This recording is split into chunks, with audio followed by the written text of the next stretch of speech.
amigos, buenas noches. We have a bit of an update on Gus. So I wanted to play some news for you guys because I know that a lot of people are interested to find out, and until now we haven't had any updates. But the police have decided to resume the search, and I think that's a wonderful thing, but it's good to hear it from them. And we have a bit of news from a few channels in Australia, so I'm happy to play for you little bits, and let's hope we get good news about Gus. I know some people are waking up in the other side of the world. In Australia, it's 11:27 p.m. Thursday. So it's almost midnight. 30th of October in Melbourne, Australia. Almost midnight, 11:30 at night. Just hoping you're alright, and we'll play a bit of the news for you guys. Sometimes we get commercials, you know. In a way, it's good to have some news. G'day, passerby. How you going? I've had a couple of rough days. So, yes. How you been? All right? I just put the volume on. But, yeah, a lot of people wanted to know about Gus, and until now, we didn't know anything. Just now we getting, you know, a little bit of news. No, it's no good, but it will be all right. It's so good to see you heading here. back into the state's outback to launch a fresh search for little Gus Lamont, who vanished a month ago. Brianna Boylan joins us live with the latest. Bree? Chief, this will be the third time police send a team to the remote property to uncover any trace of 4-year-old Gus Lamont, who's been missing now for 33 days. Tomorrow's search will centre on a dam near his grandparents' homestead near Yunta in the mid-north. Police divers have previously trawled through the water, but it will now be drained to comprehensively rule out whether the 4-year-old drowned in the 4.5-metre deep dam. Teams have scoured 470 square metres of the property. Data from the latest drone search has been analysed and sadly didn't provide any new leads. The only sign of the child remains to be a small footprint in dirt 500 metres from the home he was last seen at. An innocent little young boy who we want to find answers about where they are right now, and we pray and hope that Gus is alive. And I know that South Australian Police are throwing everything at this. There's no stone they're not looking under. Task Force Horizon has investigated multiple scenarios and there is no evidence of foul play. Police say even more searches are possible. So they're going back on tomorrow. I believe tomorrow morning. More than a month after he went missing, police are launching a new search for little Gus Lamont. They're returning to his family's outback sheep station near Yunta for a third time. Lauren Rose joins us live from there now. And Lauren, they'll be draining a dam on the property. That's right, Rosanna. The dam is about 600 metres away from the family homestead, so well within the distance he could have walked. Police divers did search the 4.5-metre deep body of water in the days following the little boy's disappearance, all the way back on September 27. But draining it now obviously allows for a much better visual of the bottom to rule out the possibility the 4-year-old could have drowned. I know that South Australian Police are throwing everything at this. There's no stone they're not looking under. So that was his, you know, they were talking about it quite extensively today. And that's good news, you know. But if you look at this from the Daily Mail, it has so much detail. It's incredible how well they do it. The season starts in the top end and travels over into Queensland. Queensland. Look at that. Police have just announced that the search for Gus is going to resume again tomorrow, on Friday. They are intending to drain the dam on the property. This is a new development. It is not known why this has now come about, but the search will resume again tomorrow. So I'm just driving up to Gus Lamont's property now. It's a small cottage in Belleley North. This property is about 2 hours away from the homestead where little Gus Lamont was last seen. It's obviously a really sad, traumatic situation that's happened here. It's always hard to cover these kinds of stories. You know, as a mum myself, my heart really does go out to the family in these situations. My name is Jonica Bray and I'm a senior reporter for the Daily Mail. I have been covering the Gus Lamont missing case story since it unfolded over a month ago, and I have travelled here today deep into the South Australian outback to speak to the Lamont family and hear their side of the story. However, here I am at the cottage that Joshua Lamont has been renovating, and Josh Lamont is nowhere to be found. I've spoken to members of the local community and the neighbours who tell me that Josh hasn't been back to the property since his young son went missing. The property remains basically abandoned, and now people think he may never return. Friends say they're completely baffled by what's happened and for the silence that's followed.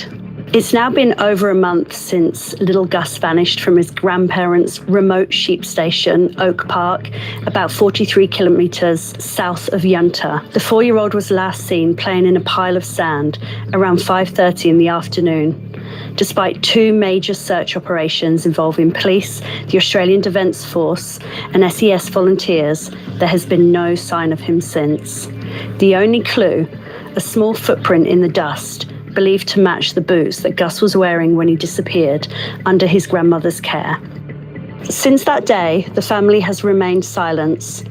Locals talk of a deepening rift between Josh and the Murrays, Gus's maternal grandparents, who have bunkered down at the property where the little boy vanished. Friends have told the Daily Mail that emotions are running high, that the rift between Josh and the Murrays has deepened, and that things have been said that cannot be unsaid. It's understood that it was the police, not family, who told Josh that his son was missing. They came here to the house where he was already asleep for the night, knocking on his door and waking him and delivering that absolutely devastating news. Gus's grandmother, Josie Murray, a fiercely private woman who transitioned many years ago, previously told the Daily Mail she didn't want outside help in the search. Meanwhile, Gus's mother, Jessica, and his baby brother Ronnie haven't been seen in the area since Gus disappeared. Locals say no one knows where they've gone. Friends have told the Daily Mail that Jessica is an extremely quiet and shy lady. She is highly intelligent and actually skipped the last year of high school to go to university early. She's a high achiever. By contrast, they say Josh is fiery, outspoken, and not the type to stay silent, which is why his disappearance is even more puzzling. Police continue to insist there are no suspicious circumstances, despite weeks of searching and no new evidence emerging. And we are not suggesting any of the family have any involvement in the little boy's disappearance. Helicopters, drones, Aboriginal trackers and volunteers scoured the harsh terrain for days, but nothing was found. Ronald Boland, a Port Augusta-based Aboriginal tracker and trapper, joined the early days of the search, which has since been called off. though investigations continue. Speaking to the Daily Mail this week, Mr. Boland said he remains certain that Gus would be found. He made a cryptic comment: that little boy deserves respect to go about it on all the right roads. Police will find him, they will. They do what they do best. I do what I do best, he added. One day, I will tell the story about Gus. He declined to comment on the significance of the solitary red footprint found about 500 metres north of Oak Park Homestead, citing his close working relationship with the police. But locals say they are baffled by the police's stance and frustrated that the search area didn't expand further. No one has been asked when they last saw Josh or when they last saw Gus. Members of the local community here tell us the police have not been in the area canvassing, door knocking or interviewing. And whilst Josh was here in the lead up to his son's disappearance, staying at the house for a number of days previously, no one has been to corroborate that story.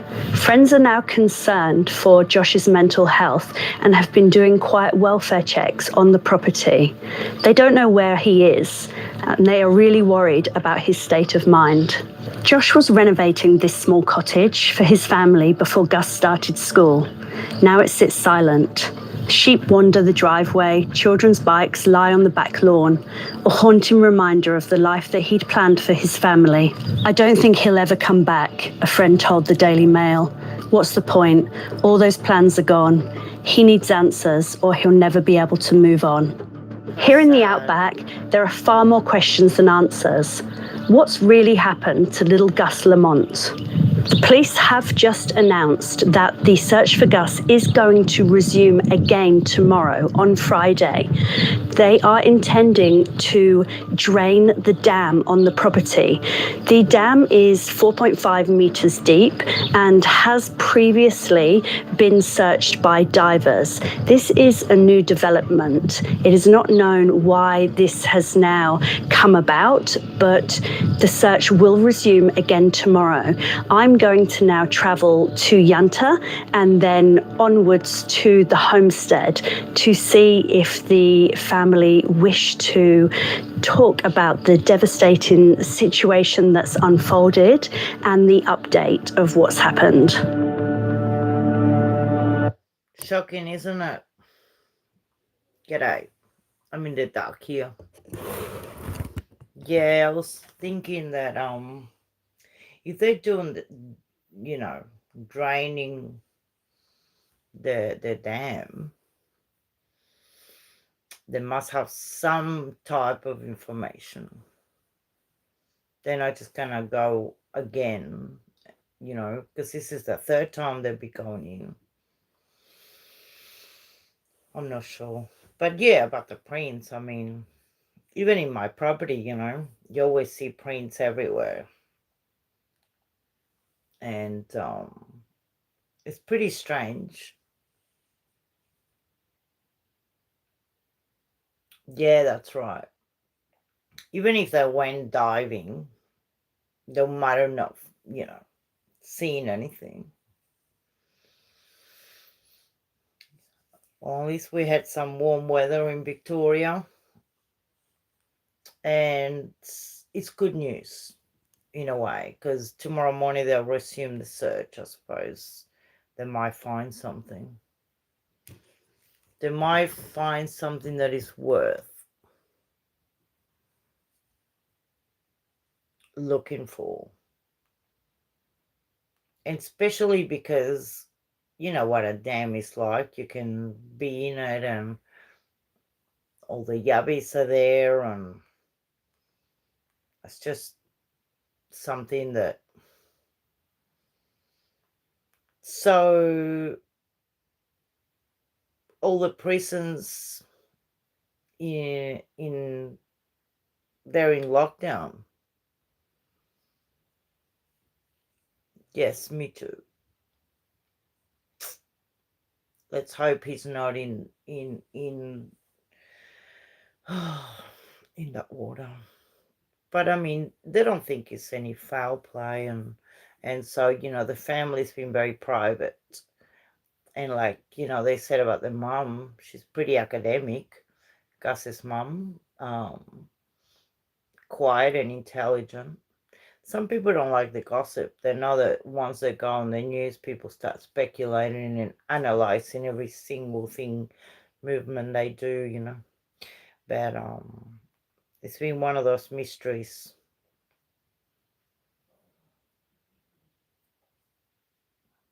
We had so many stories about children disappearing and then appearing or, you know,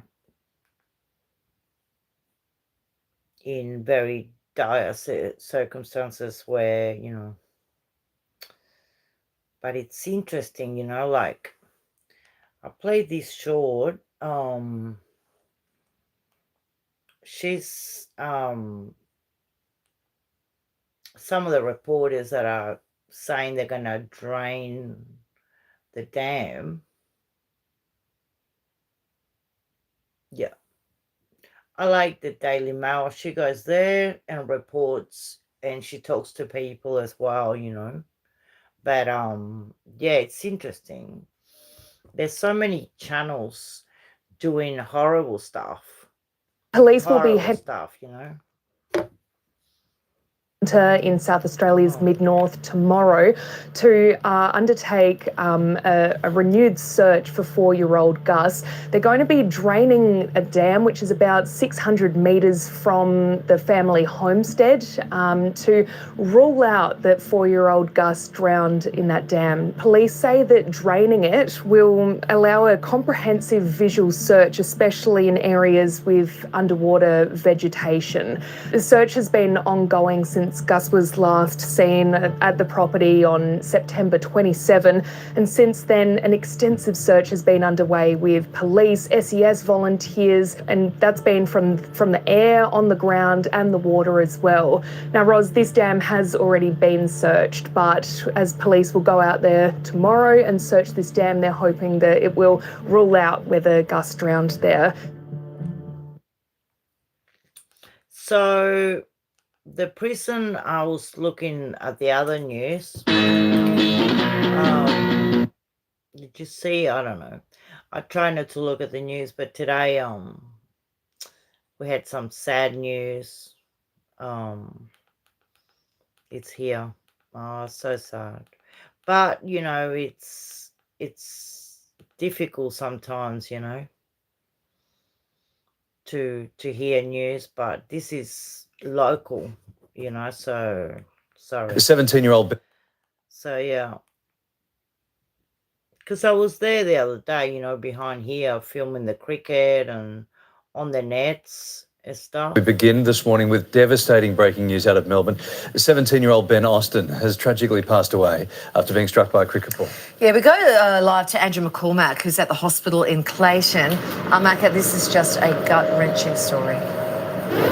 Oh, absolutely heartbreaking. Every parent's worst nightmare. How many cricket mums and dads will be dropping their kids off for training throughout the week on Saturday, Friday nights, only to have their young boy not come home. Young 17-year-old Ben Austin, who was a rising star in the local cricket club, Ferntree Gully Cricket Club, tragically killed after being struck in the neck at a net session on Tuesday evening. The club confirming his passing just before 8 o'clock this morning, saying we are absolutely devastated by the passing of Ben, and the impact of his death will be felt by all our cricket community. Our thoughts and prayers are with his family, his parents Jace and Tracy, and his two brothers Cooper and Zach, and all of those who knew Ben and the joy that he brought. Now I can confirm that Victorian cricket team playing a shield match against Tasmania at the Junction Oval this morning will wear black armbands and note out tributes, and this effect of this will really ricochet right throughout the cricketing circles right across Australia, not just in local cricket, but right to the very top.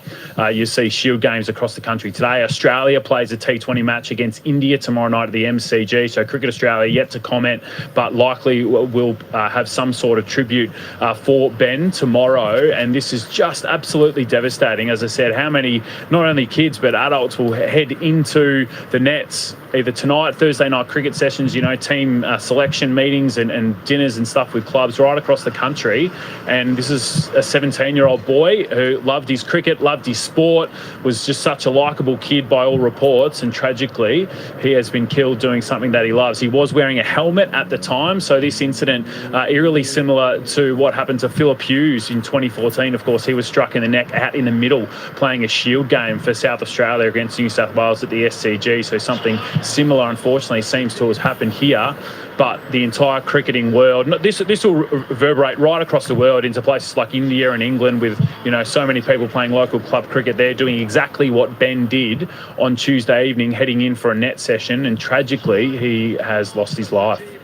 Yeah, Macca, as you said, this will affect the community from the grassroots to the very top, and we'll expect to see a tribute tomorrow, as you said. Thank you, Macca. Our thoughts, of course, with Ben's family and the entire cricket community this morning. Crazy, isn't it?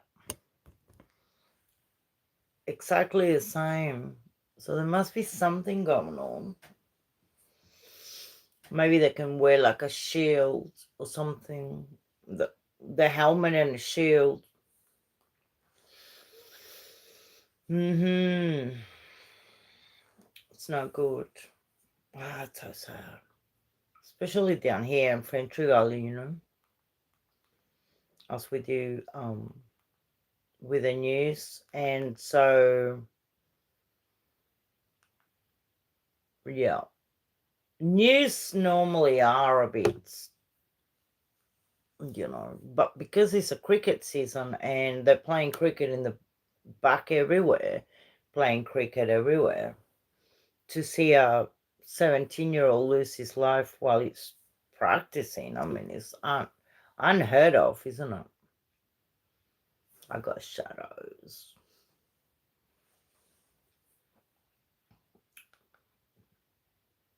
No, it's crazy. So Melbourne, you know,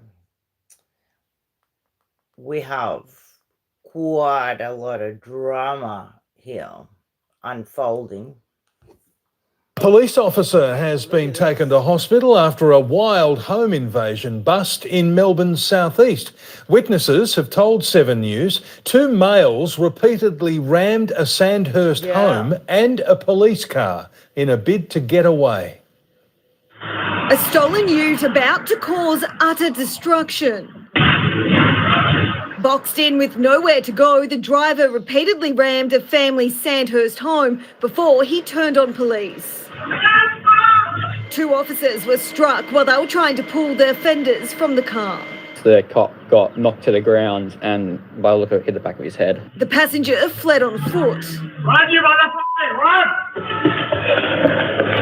The driver got away despite being tasered, all while the family inside feared the worst. We thought it was a home invasion, wasn't. Saw a police car here, then we came out and saw the mess. Police say the suspected youths had targeted at least 6 homes. Patrolling members spotted them mid-crime just before 1 a.m. It's a no-win job, so really felt sorry for them. The family have lived here for 9 years without any troubles. Now their 2 cars are damaged and the front of their house will need structural repairs, a process that could take months to complete. There's a cohort of 45 of these individuals that are orchestrating this offending. In the past 3 days, families have been threatened with knives, hammers and cricket bats. On Tuesday, a Brighton East grandmother was forced to fight off armed intruders. We will tackle this head on. The last thing we want to see is someone seriously injured or, killed as a consequence of this criminal behaviour. Geordie Wright, 7 News. It's crazy, isn't it? I could be a news anchor. Combined news. How you going, Evie? Good to see you, my sweet. I'm still here in bed from last time you saw me. How cool is that? Sharing a live with Hook. I've seen that many car crashes. You know the Porsche? I mean, I did a couple of videos. And the guy going sideways in Adelaide with Skyline. And then the Porsche, $500,000 up in flames.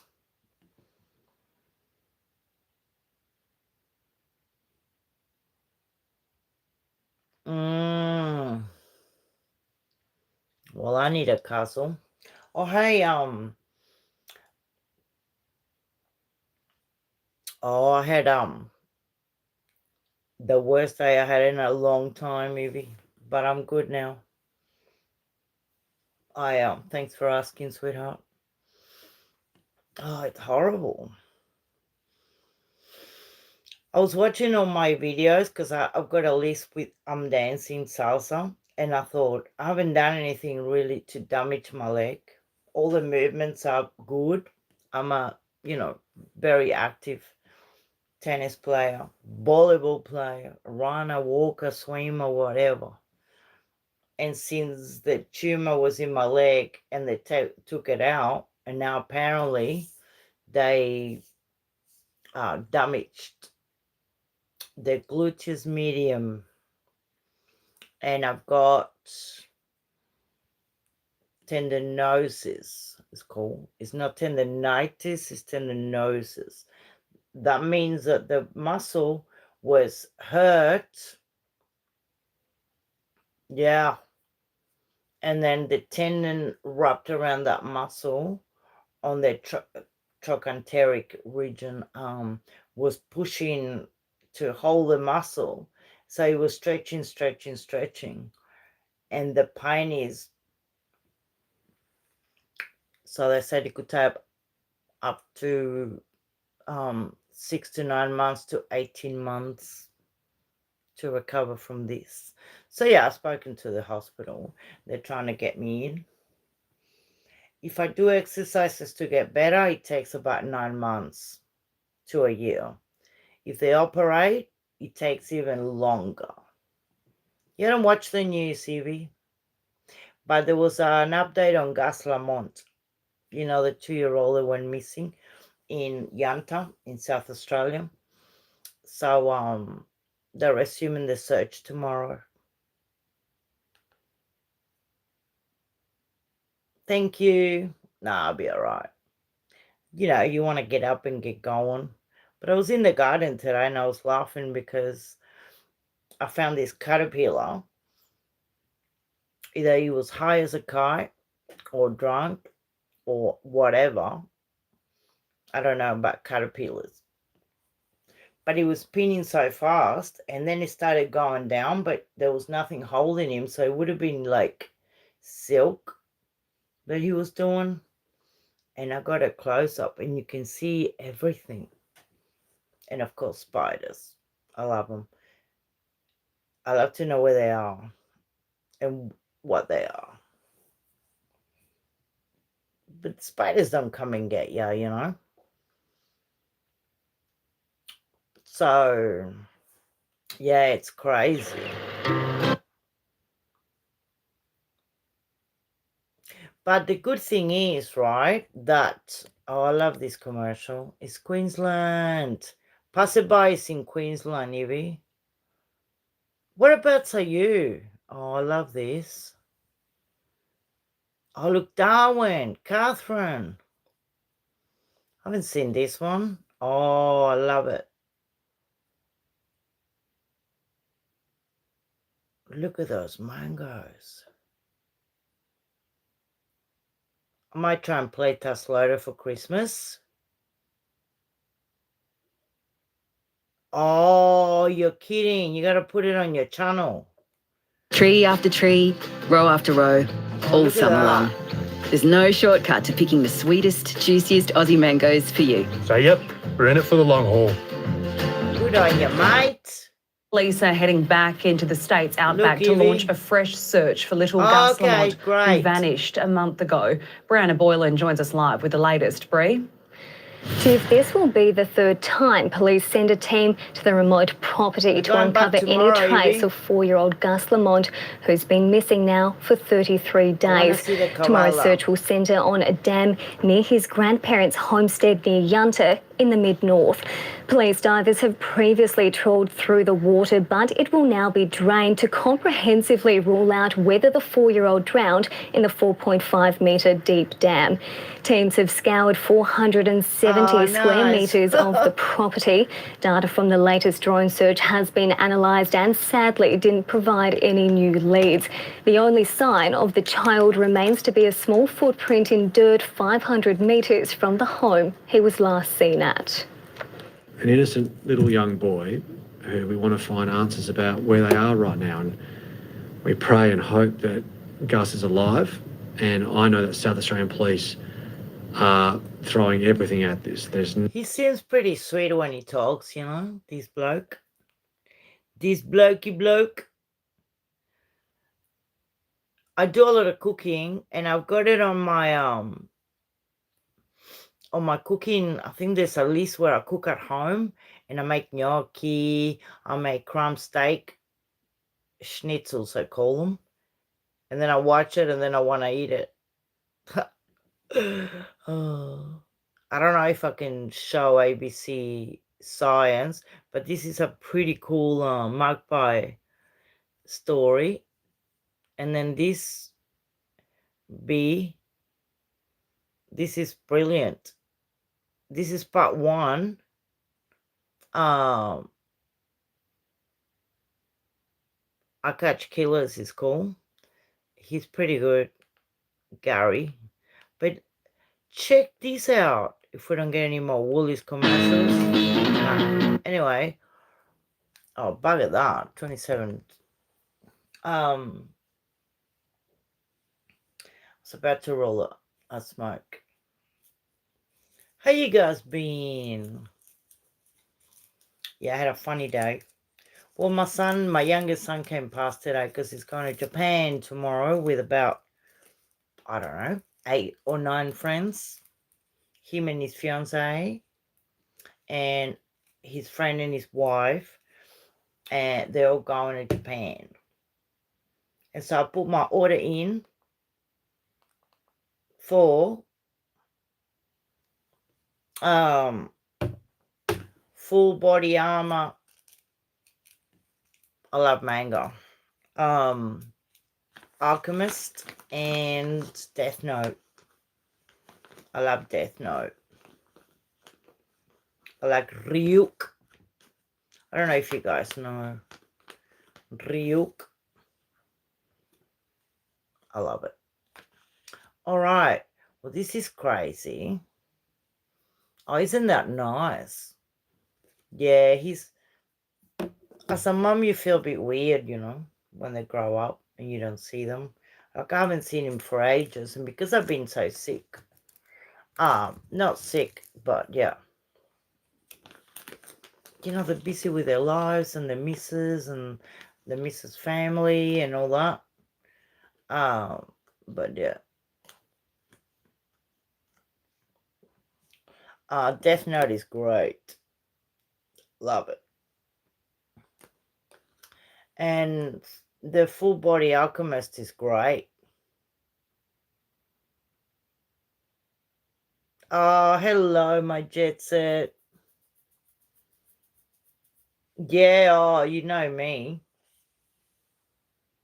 I stopped knitting. I was wearing my bathers today, just in case I could go to the beach. Oh, Alison, g'day. Oh, you got grandkids, TV. That's fantastic. I don't have any grandkids. 1979. Yeah, it's been hard days. I'm angry. So I call everyone today. My real estate agent. I say, you're going to sell my property or what? You're bullshitting. He said he had a few interests. And then on Facebook, someone sent me a link that they put the little town where I have my shed, saying that how peaceful it is where I own my property up in the north of the state, They said, all you can hear is birds. It's fantastic. Oh, the pain is incredible.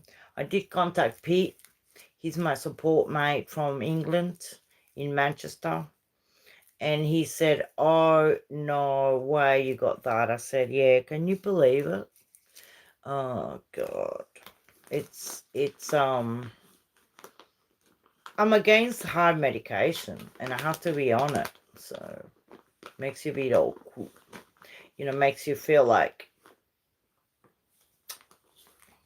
I wish it didn't damage my muscle. But no, it's all right. I'll get an MRI, and maybe it's not as bad. But, you know, I've always been so positive, and then things go sideways. I don't have my violin today. But, yeah, I've been sleeping good, and that's good. And it's good to see you all here, you know. Oh, I love birds. Not the miners. We have fights. But, I love my caterpillar today. You know, I go in the garden and it's like National Geographic, the Australian garden.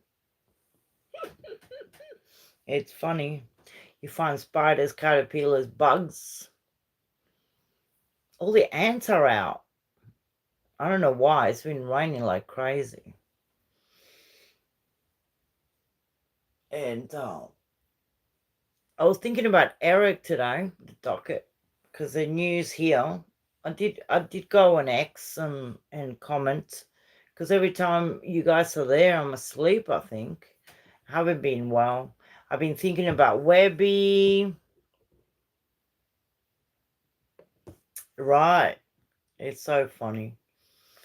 And Carolina, I haven't seen Carolina Hurtado at all.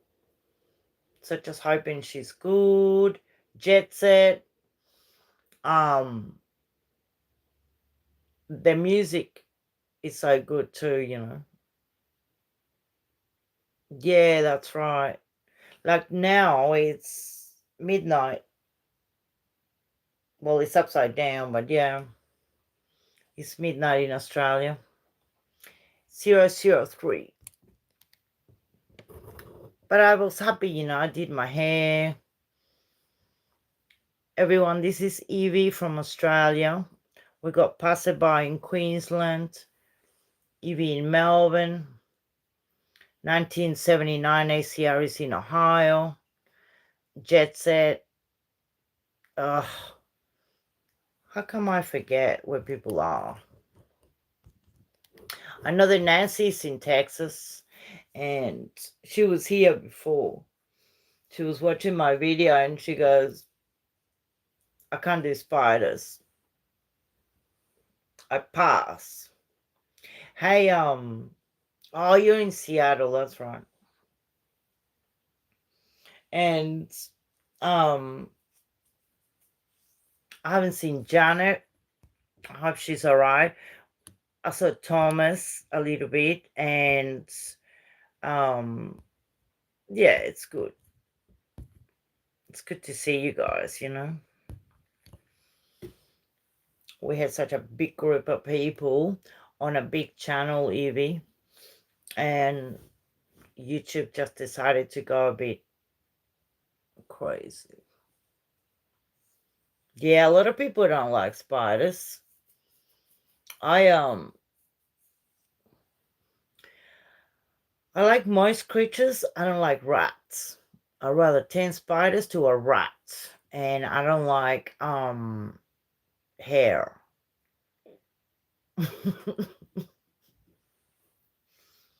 Like if I see hair on the floor or something, I'm like, go crazy. Now you know my phobias. But if I see something, you know, like a spider, I'll catch it, study it, send it to the Melbourne Museum, and they tell me what kind of spider it is. I like snakes. Non-poisonous, but I wouldn't have one.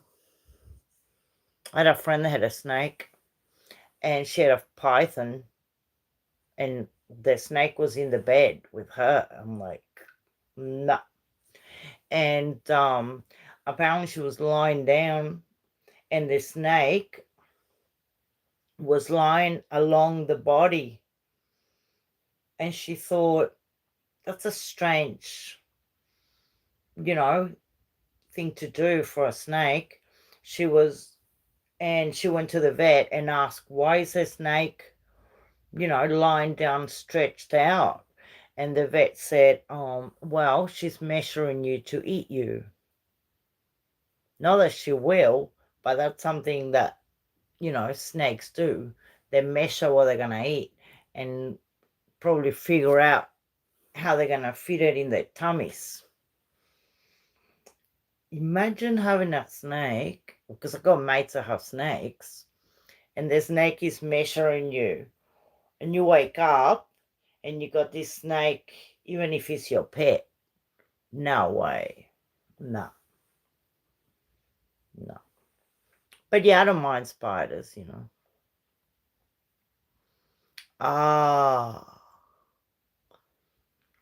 Passerby, tell me they were carpet snakes. I mean, there's some stories about snakes. I think that what happens with a snake is you see the snake sees you, and you'll freak the hell out. And then they strike and you run or try to run.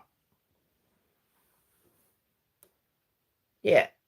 Slither, that's a good name. I don't know, there's animals, like I was in the bush and I saw an echidna, and I see all kinds of little animals. They're all on my videos.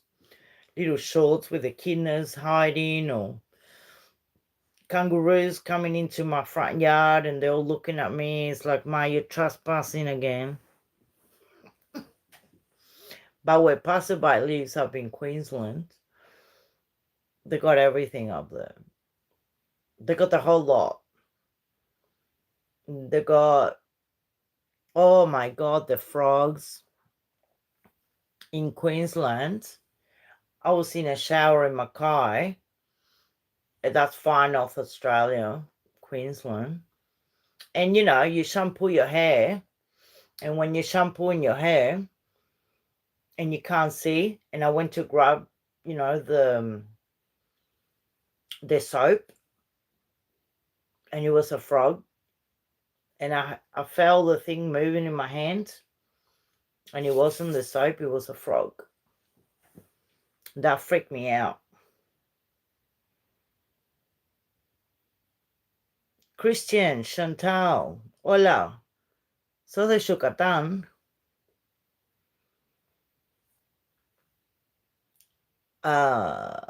G'day. Yucatán in Mexico. That's cool. Sos mexicano. Hola, ¿qué tal? Hablo español. Soy de Uruguay, pero vivo en Australia. So, mira vos. Or you speak English and wanted me to say Yucatán. Well, I'm from Uruguay, we say Yucatán, but they probably say Yucatán. No. Soy, hace 36 años que vivo en Australia. Sorry, everyone, he speaks Spanish. From Mexico. He thought I was from the United States. No, me encanta mi propio idioma, ¿no? Porque siempre estamos hablando en inglés y muchas pocas veces hablo español. Cuando vienen amigos que tengo aquí, que son de España, from Spain, from Uruguay, from Argentina, then they don't speak any English at all or understand. But, no sé si entendés. Obvio que sí, ¿no? Me parece que entendés bastante, ¿no? Inglés. Anyway, it's fantastic when Evie, imagine grabbing a soap and it's a bloody frog. Fui a agarrar el jabón y no era jabón, era una rana. Y las ranas mojadas y se mueven. Oh my God.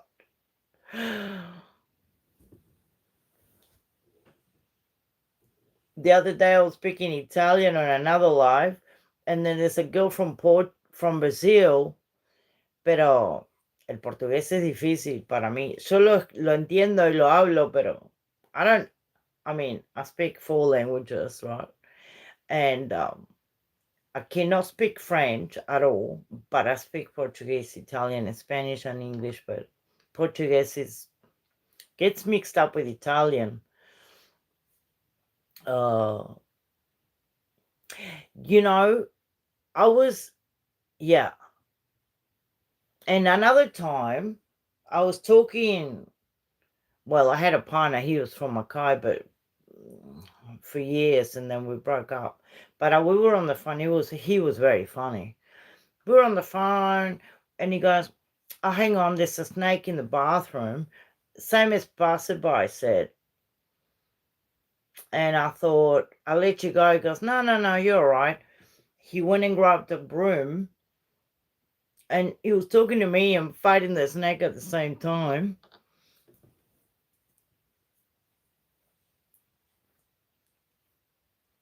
But in Queensland, you can't have gardens with rocks, you know, and then you get... Las víboras se meten abajo de las piedras aquí. I don't know if Christian is still here.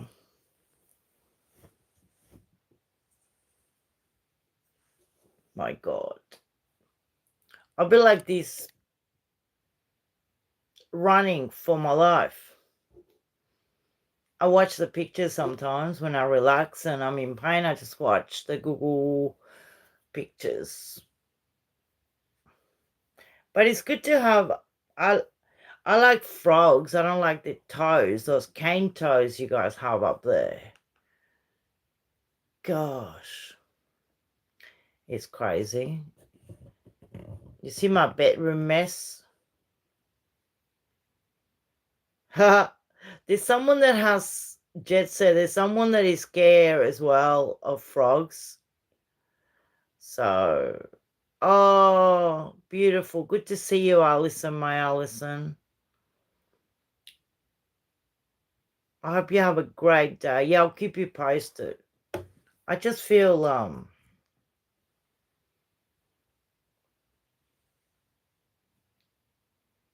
I'm normally pretty good. Everybody has days. I'm like, chop, chop, fix me up. I need to go dancing. I want to go skating. I want to jump in the ocean, go to the river.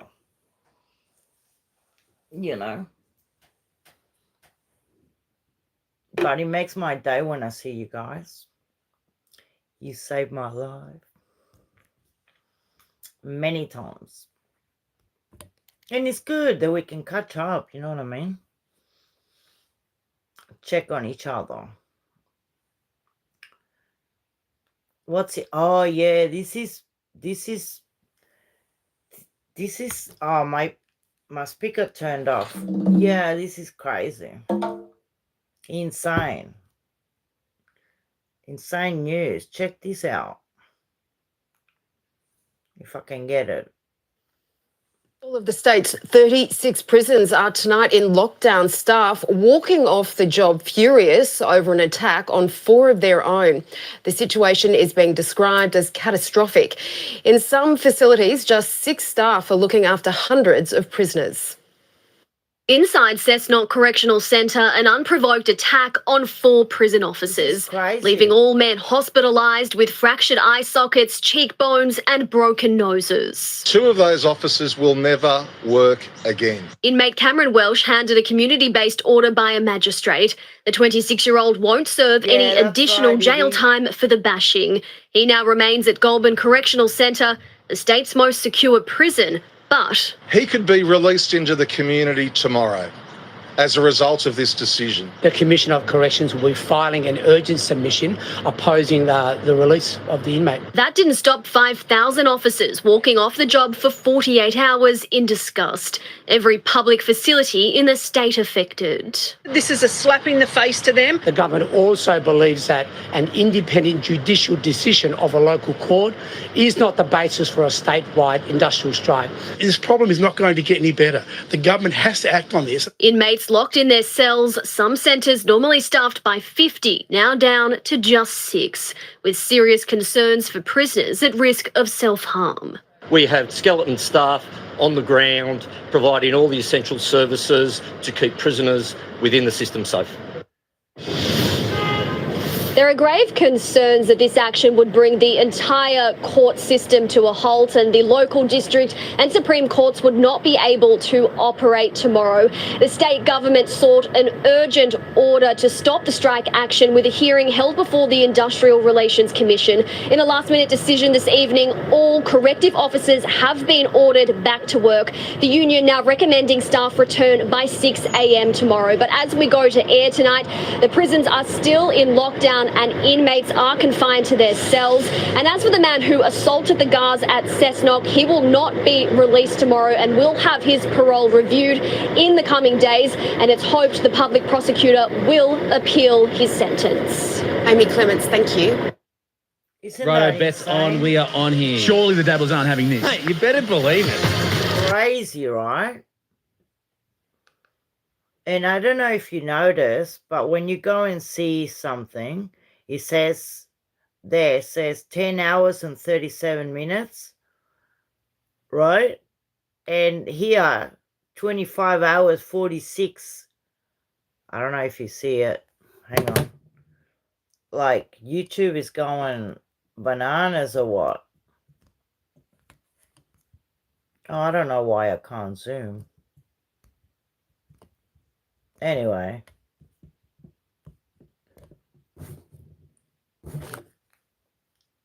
It's just insane, like, you know. I love this, but I don't know if it's going to be blocked, you know. Story about. Because ABC normally lets you play and then you go and subscribe, you know, to the ABC. I think almost everyone who lives in Australia has a story about magpies, because for some of us they're like scary swoopy boys, and for others they're harmonica playing soul singers of the morning. But why is it that we actually all have these stories? What is it about magpies that makes them so successful in the urban environment?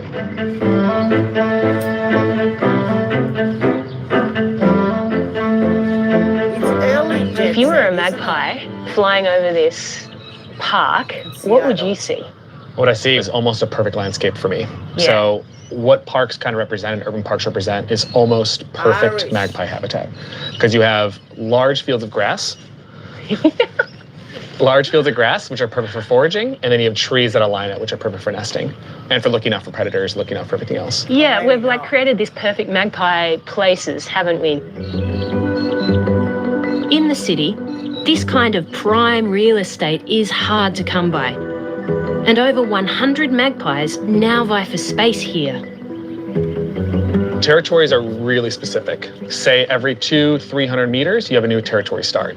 And so territories are really strongly defined and really strongly defended. And they'll spend sometimes 10 to 15 years in a patch. And that's their life. And so you can go and know your magpies, you can know every single one, you can see the same ones every single day. It's so unique.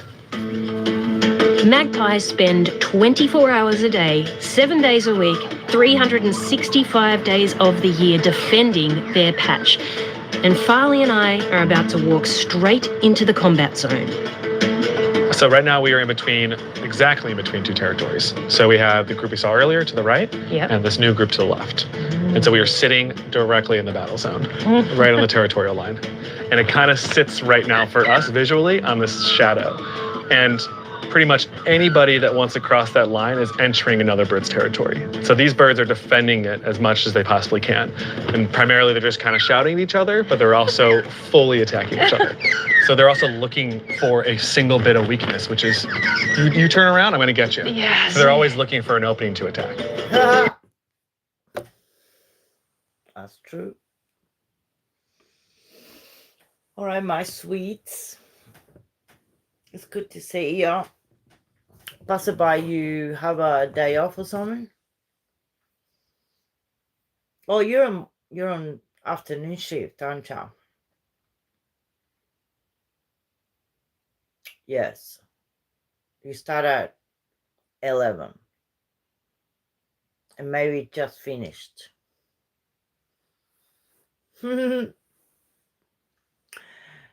And Jet said in Seattle, I think it's early where she is.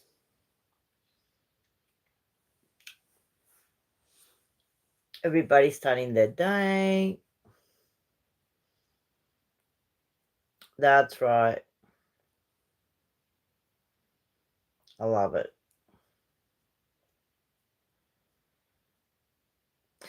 Well, when you have to, you know, mix and match and play at night, it's hard. My son was telling me a little bit about Western Australia, and it is. Okay. So you can have a good night's sleep and sleep in a little bit till 9. It's good. I don't know. Tomorrow, well, we're getting storms now. We had 25 degrees and then storms. I was going to go swimming, but my leg, I thought, I had to call my doctor. Oh, wow. Oh, 600 hours. I'm up at 5 normally, 4:35. I love to see the fresh of the morning, you know. But it's unusually hot for Melbourne. We'll see what happens tomorrow. Aussie chica. How are ya? Come va? Tutto a posto? Another Melburnian, Evie. You're awake. Well, did you just get home?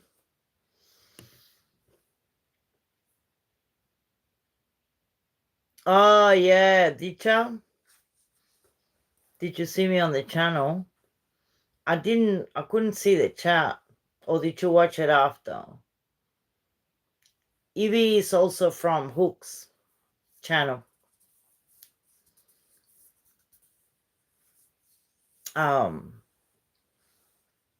And so is Leanne, another friend. It's a small world. Ma Aussie chica. Io non sto bene. Oh, maybe you heard about it. I don't know if I talked about that on Hook's channel. They stuffed up my muscle when they operated. Apparently my gluteus medium and in Melbourne. And now they send me back to using crutches and I can't move much. And the surgeon is seeing me urgently. I think it's going to be like a year recovery. It's just BS. Such bullshit. So the pain was out of this world. It's a muscle that grabs the hip, and then there's a tendon that runs between the two muscles, and because the muscle was hurt, the tendon was doing all the work. Yeah. You can't see even if it's just above you there.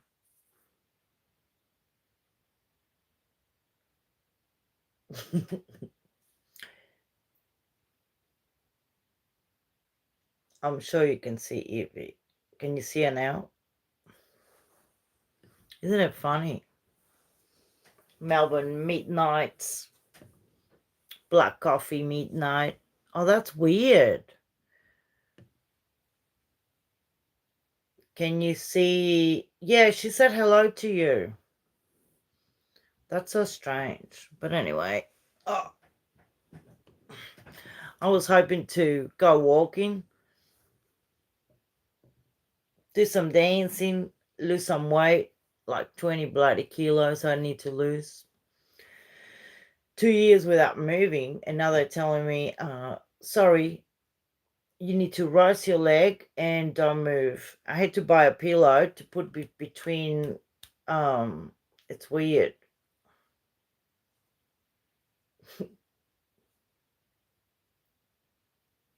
That's weird. That is strange. YouTube has been weird anyway. So now both my legs work together in not working. So I'm using 2 crutches and I look fully disabled.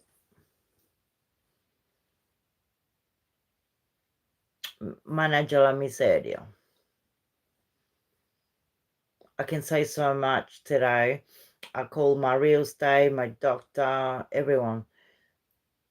Everyone. Ma fanculo a tutti.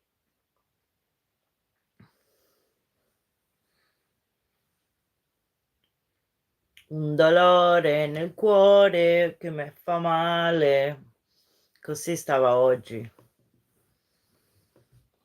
Non la faceva bene oggi. Bellina mia, la ossicicca, bellina. Yeah, no, I could. Anyway, fanculo va. You know what? It would have been great. A burger with a lot. But of course, if you watch my cooking, oh yeah, I made the stew. Maybe you watched that, Evie. It was just a half an hour live. Some people can't cook or want or can't, you know. Did you just get home? Oh, see, 888. I just see that. Volare. Oh, oh. Cantare. Oh, oh. I can't sing for shit, but I can sing for you if you want. Ask me a song. We do. No. Passerby is passerby. Evie says Evie and it's got the E. And she's a mod. Maybe you blocked her.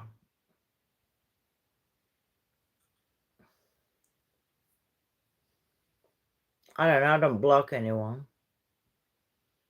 Oh, I reported someone the other day for the first time. Second time. Gosh, she did my hair near this guy. I just reported it, you know. She can see you. She's saying, hello, I'm here. You be saying, hello, Aussie. I'm here. I can see you. Oh, some guy that commented, white power, and then he put white power, why Europeans, something. 3, I'm like, mate, what the hell, you know? Oh, Evie doesn't know you. She wouldn't have blocked you, she said. How weird that you can't see Evie. She's a sweetheart, Evie. Nah, she would. It's really strange. Yeah. No, she said she doesn't know you and she hasn't blocked anyone. She's from Hook Channel.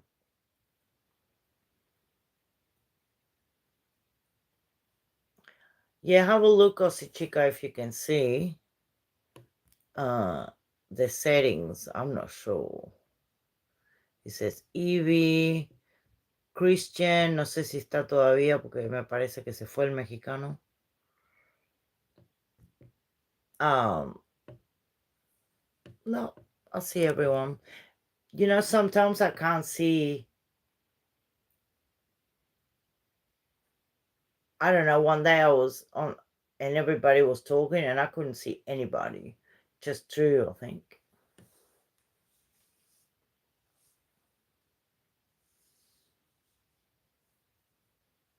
Nah.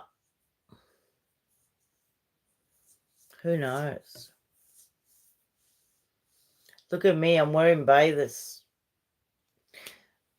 I was ready to go swimming. Yeah.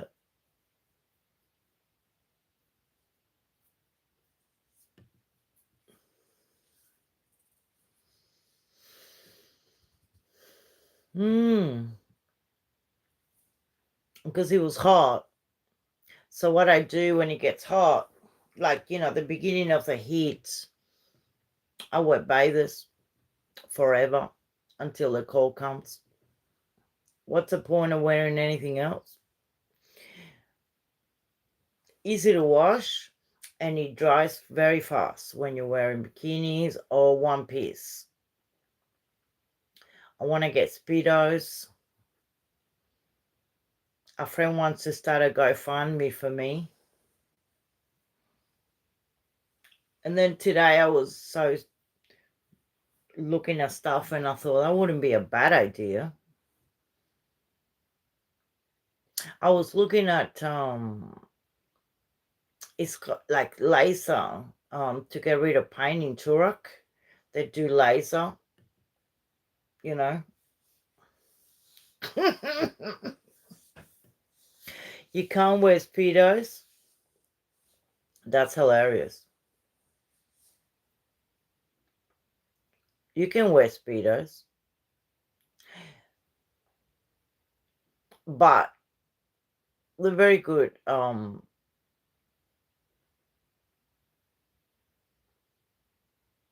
Maybe you had to refresh it.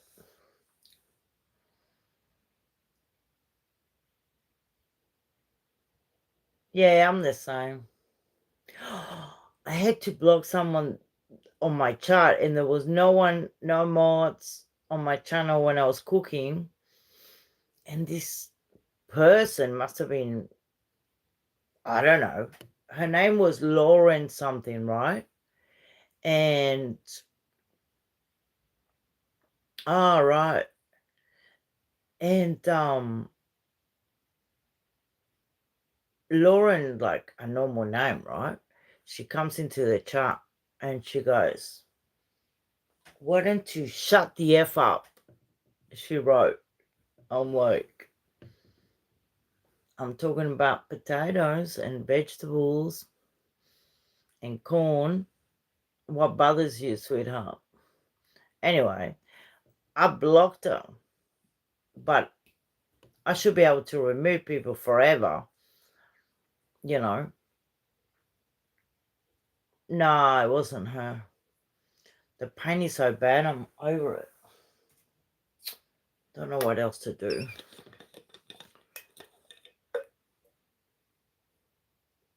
Because they told me to shut the F up. Yeah, she goes, shut the F up. Maybe it was a chorizo. Because I showed 2 chorizos and I said I only need one. So I cut them in half and I chopped the chorizo up. Maybe she got offended.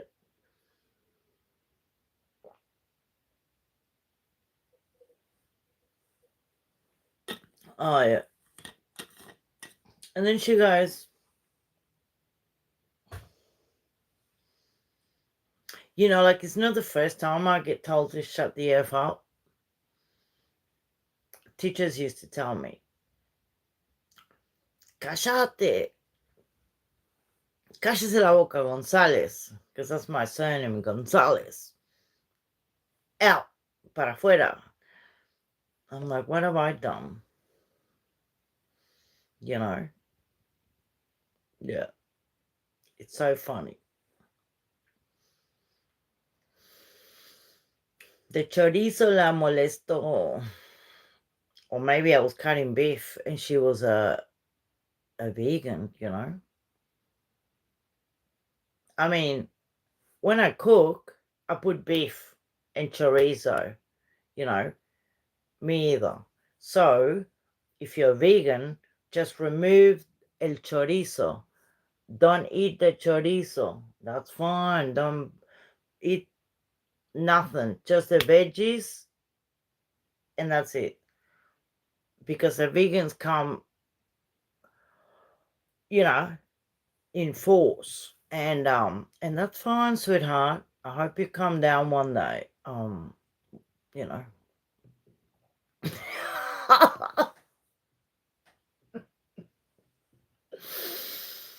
And I use the chorizo just for the flavor because I made a stew. And what happened is I didn't want the chorizo.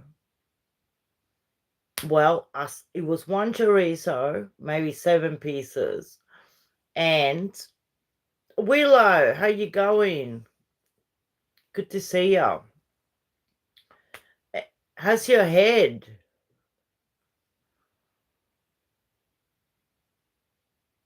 Boo, how you going? How's your head?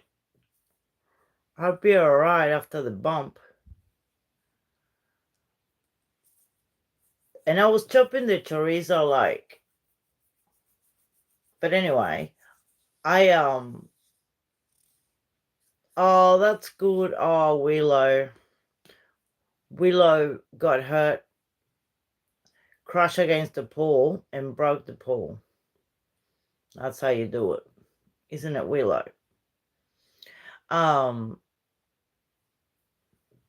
I think she was jealous that I had 2 sausages and she had none. That's what it is. But chorizo is no laughing matter. Chorizo is like important when you're cooking. And then when I serve myself the rice and the veggies, I got like 6 pieces of chorizo. I had to get it out, you know. Yeah. Yeah. Yeah.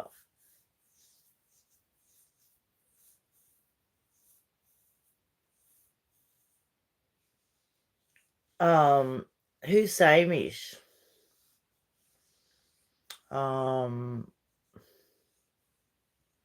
From Hook. Oh, I love pancetta.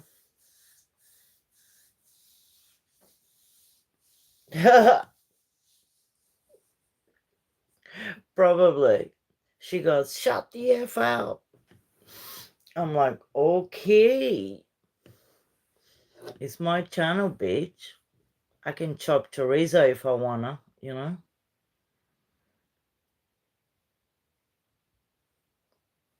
And the beef was delicious. But I mean, you don't know, right? Because YouTube is a big platform and my channel is pretty chill. We do news that are sad sometimes, but in and out, and we got the news out and then we chat. But I only put it the news of Gus because it's happening tomorrow. I don't do stupid updates where they don't have any updates and people make up stories, you know. YouTube it's been always good for music and, you know, you can listen to doctors like I do, physios.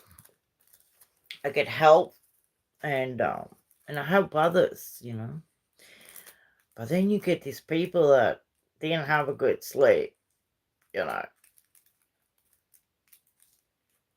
So, Good on you.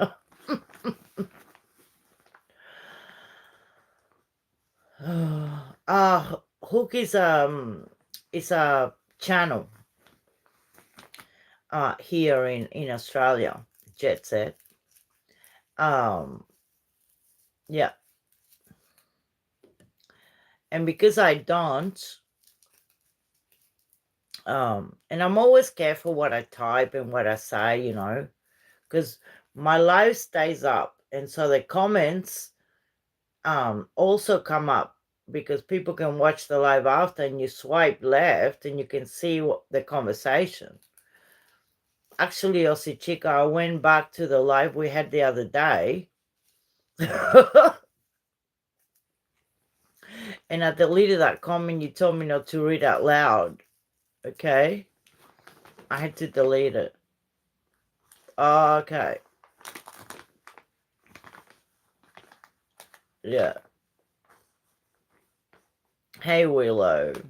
So yeah, I don't touch pot or any drugs, but I'm all for legalizing it because I have the oil, you know, for pain, the CBD oil without the THC. So okay, no, but I deleted it anyway. Or maybe you deleted it. If you deleted it, it doesn't show. I think it wasn't there, but some others that were referenced, and I deleted, you know, because it was our private conversation, you know. It's Halloween. They call me the good witch of the East, but oh great. Yeah, because la gente è pazza, dopo ridono, voglio, you know. Non è il suo problema, no, è nostro. Today, when I was in pain, I was speaking Spanish, right? And my son walked in and it's like, oh, she's having a bad day, you know. I don't mind a bit of ice cream now.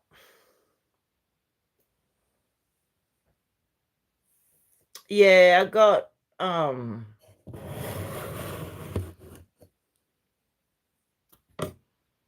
got the broom and the 5-pointed star and the snake. It's not finished.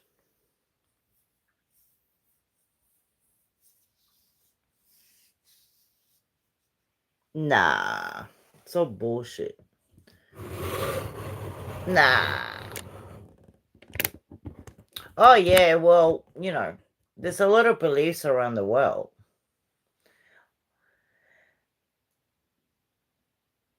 So, what happened with Jetson? What did she say? Did I miss it?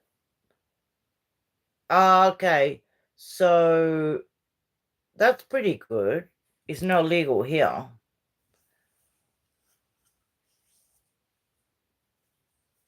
Passerby, good on you. You're relaxing. Like Uruguay legalized in my country, and you can grow up to like 5 plants, you know.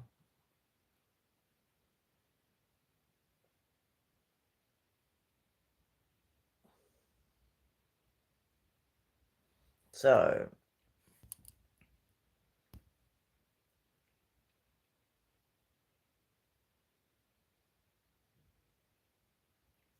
I haven't seen Amish because I'm never on the live, I suppose, with Hook. And it's funny because I don't watch it, you know. Yeah, no, not here. Well, I don't know because I keep changing the law, Jet Set, and some states are different than others. But like, even to get my oil, I'll show you my oil.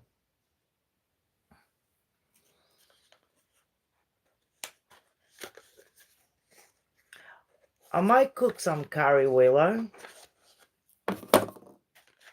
I love curry. This little thing, pitoka is called. And it's just a little bottle, you know.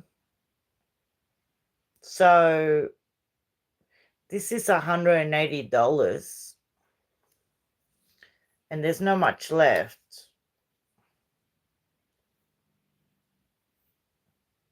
Nothing left, you know. Can you see it? Not much. I had some today and that's with a discount because I'm a pensioner. It's so sad. I was working like 2 different jobs, and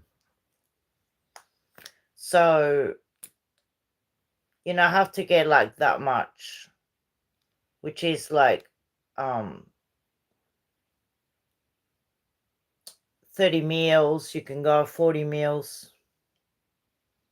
Oh, yes. Yeah. Okay. I have to check that I don't have him here, you know. I don't need that crap. It's very strange to have someone like that. I don't even have people like that in my life, Evie. And people have different personalities, you know. I'm pretty open to many things, but I don't tolerate racism or abuse at all. But, you know, yeah, I smoke tobacco sometimes. I've been smoking a lot less. But, no, it is an Aussie chicken. And this is the argument that we have. Okay, so it's called,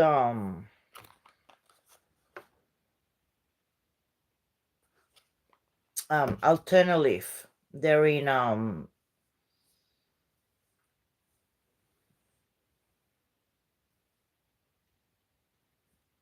what do you call, oh yeah, I don't tolerate, I just block them.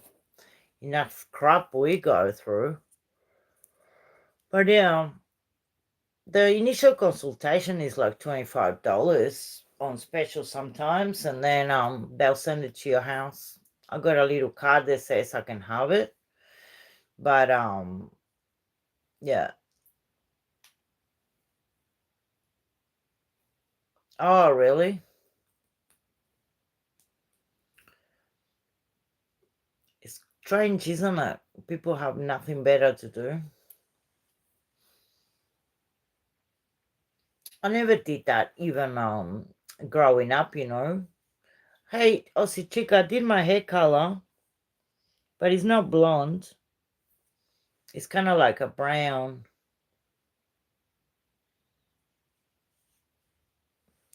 I couldn't read the chat because I was on camera. I think on StreamYard you can, but, you know, I am on my phone normally.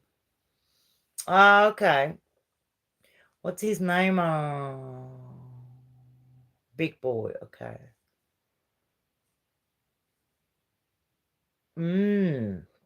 Oh, what a nice place, Ocean Grove. I love it.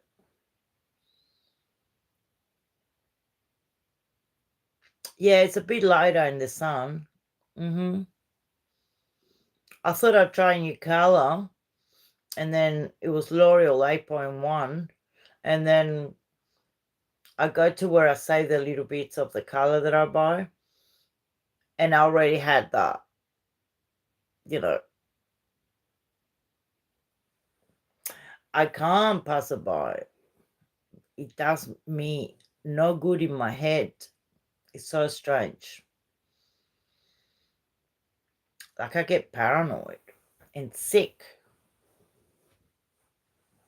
I spoke to my doctor. I said, why can't I do it? He says, some people are allergic. Like you're allergic to things, you know.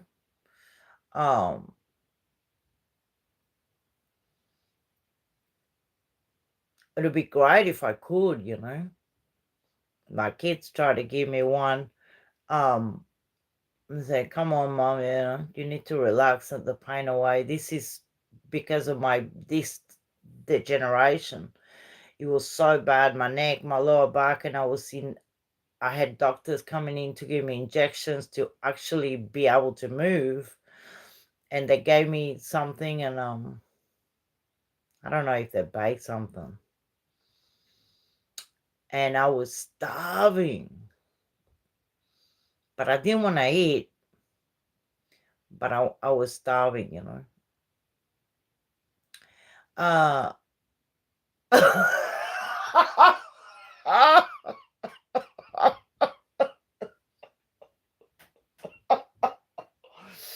That's funny, Aussie Chica. So you were just watching the live after and you saw me on camera and you go, what the hell is Grace doing there?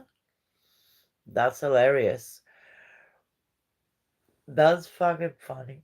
Anyway, no, Hook subscribed to me, but I think he subscribed to me because he must have seen me on a channel, this Aussie girl, Eclomaniac. She comes here. Her name is Leanne. Oh my God. I swear to God, they can cut my leg off. Far out. Anyway, oh no, it's incredible, the pain. He runs on the hip, you know, down where the operation is. Oh my God. Throw it to the bloody sharks, mate. Anyway, and he subscribed to me, and then I went on his channel and he was talking about a plant. And I love the plant because when I was 12 or 13, I had a marijuana plant back home in Uruguay. And my parents freaked out. I didn't know what it was, but I love the plant and the flowers. So I was growing pot without knowing. Anyway.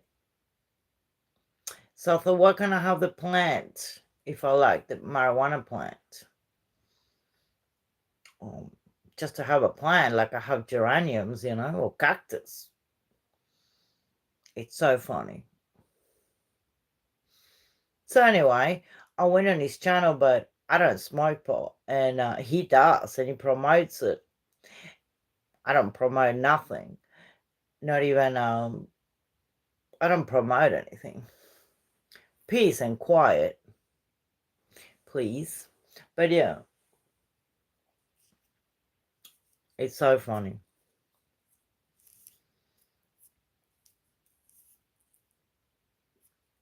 Oh, yeah.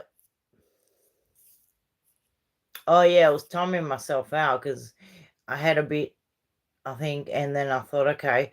And so every time I was out in the space, I would come back from the trip and write down the time. And then every time I was out and come back. And then, obviously, I was watching the grass move. And I thought, it's so beautiful. Why do people cut the grass? So obviously it's not for me, you know what I mean? The world will be a mess. Overgrown gardens everywhere. It's no good. I was paranoid. Peas and meatballs. Oh my God, I love that. Don't say that. I don't have any means. Imagine being on a pension. I can't move. It's been 5 years and I only got it last year until a psychiatrist and a doctor said, mate, she's not doing well. You're gonna, dealing with pain can do your head in, you know. But I'm a strong person. It's just that I'm active. So how do you cope with depression or anxiety, or if you're having a shit day, you go for a walk, you know. And when you can't walk, what do? Read a book. And when you can't see, what do? Knit And when it's hot, what do? You know? Okay.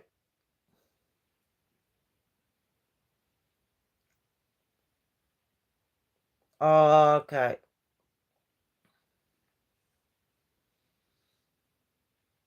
Interesting, isn't it?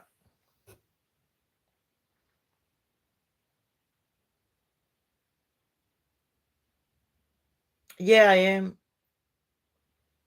I'm in the eastern suburbs. I was watching the news around here, and every time I hear a helicopter, I thought, oh my God, what now, you know? Or an ambulance. Never used to be like that. 36 years, I never really. I mean, you don't want to create anxiety, you know, around your lifestyle. But it is what it is, you know. I don't watch the news or TV. So it comes up on my phone, the update about Gus. And I thought that was important to let people know because some people might not see it. Meat pie sitting on a pea and ham soup. Is that what you're having? I love pea and ham soup. One of my favorites. My neighbor used to make it from scratch.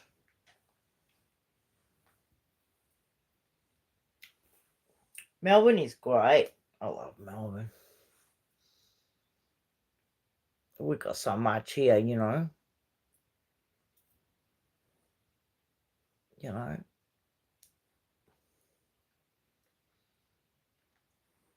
Yeah, sometimes I go on. I normally watch New York City Kid, you know. It is what it is. He goes around driving in the Bronx. And the Bronx is New York downtown, and he just drives around bringing awareness, you know, what the reality is on the streets. Oh, yeah, yeah. Yeah, he said he had a couple. No, I like coming to chat and then I go and do my own thing, you know. Being in pain, I wasn't even going to go live, but I thought, oh, it's good to catch up, you know. I'm reading a book. Her name is Joy Detman, and that was my first time there. She's from Echuca in Victoria. She's got a great way of writing. I love her stories. And I love books, so normally I just dip myself into books. Paper, you know, no internet. It's good. I waited for an email all day. Nothing.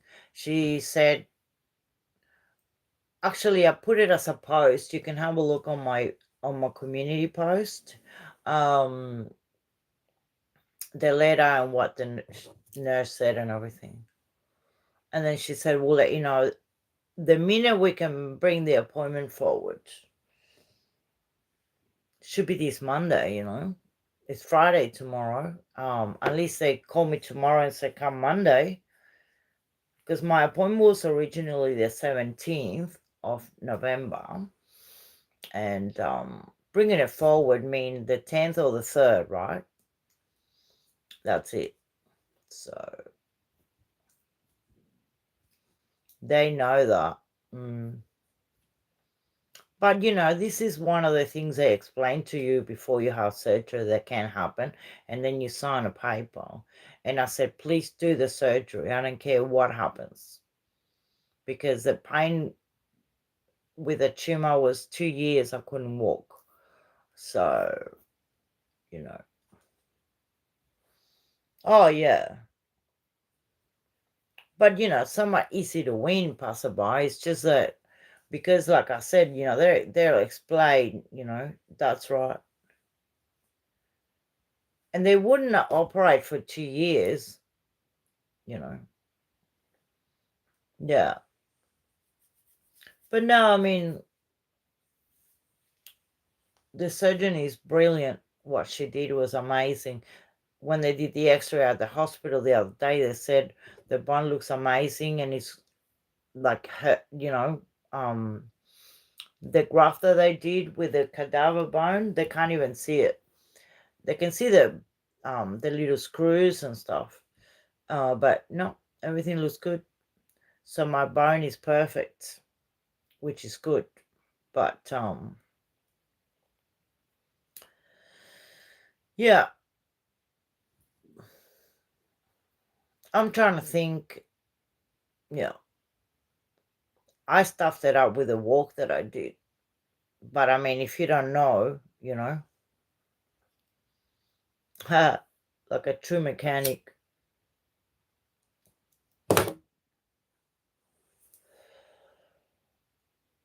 I did a walk that would take 40 minutes in maybe 2.5 hours. So I took it really easy. But I could feel since the operation, oh, look, it's major surgery.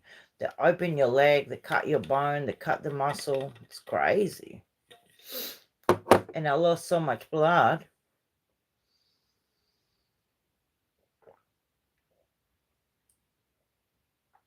You know.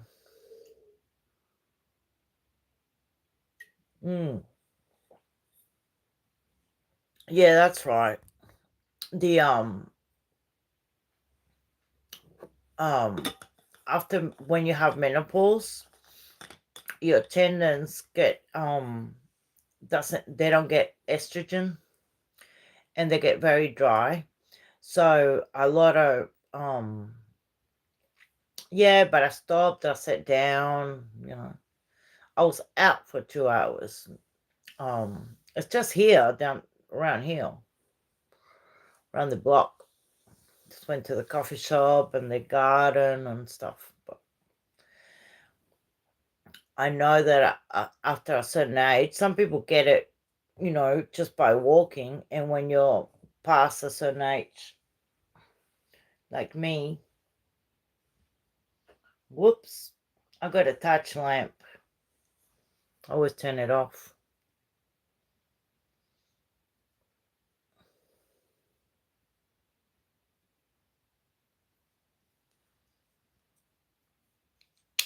I'm over it. Because when they did a blood test, collagen,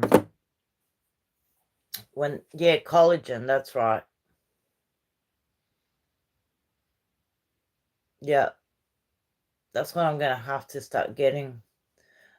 I was feeling a bit weird, so I went to the doctors and I said, can I have a blood test? I think I'm having menopause. And they said, no, you're finished. I said, what do you mean finished? And they said, yep, you're done. Finished. I'm like, wow. What about all this stuff that they were saying that you get hard and all this? I never got anything. It's finished. And so they did another test to confirm a year later, just to make really sure, you know. And that's it. Hola, Leo.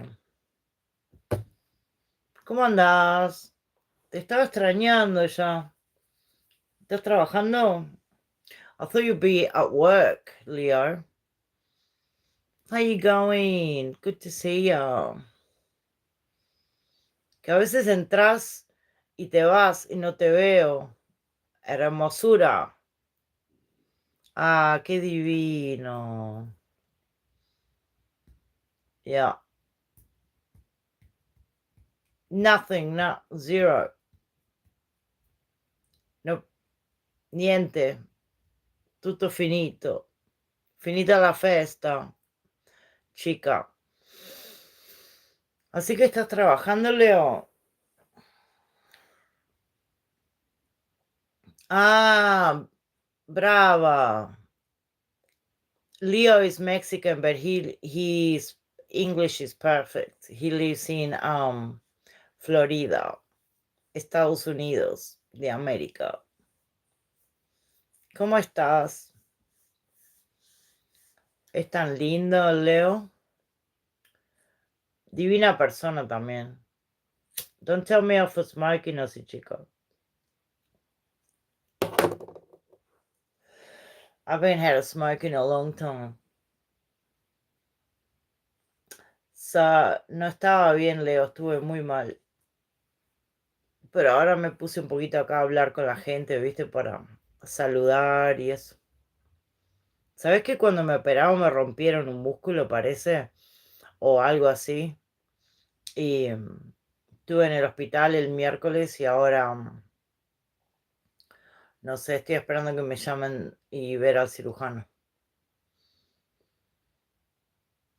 Bueno, me van a mandar un correo electrónico porque nunca te llaman, ¿viste? O te mandan una carta por correo, pero van a tener que adelantar el día que me ven. Tengo un dolor, estoy con remedios. That's it. I just told him what happened with my leg.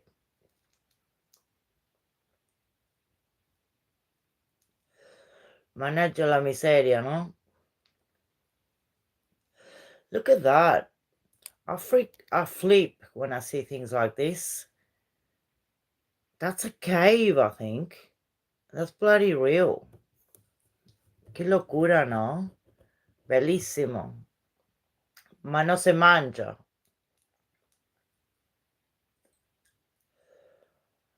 Oh,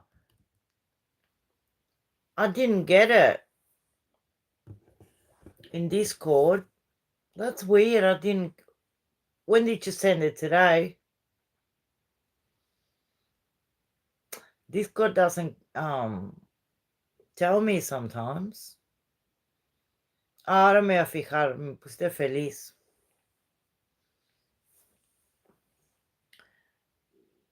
I had Discord for so long and I never use it. And I used to use it a lot. You know. Rip girl.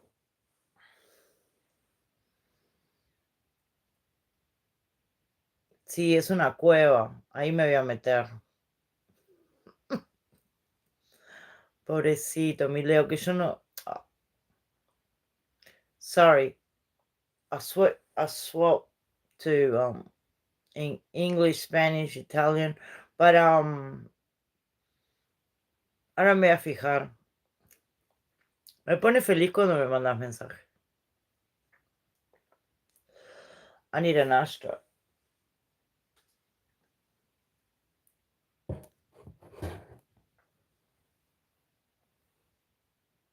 Ah, pero te lo contesté, ¿no? Ah, but I saw it and I answered it, I think.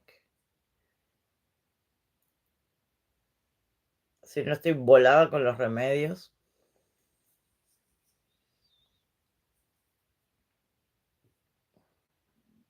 Yeah, I was feeling a bit under the weather today.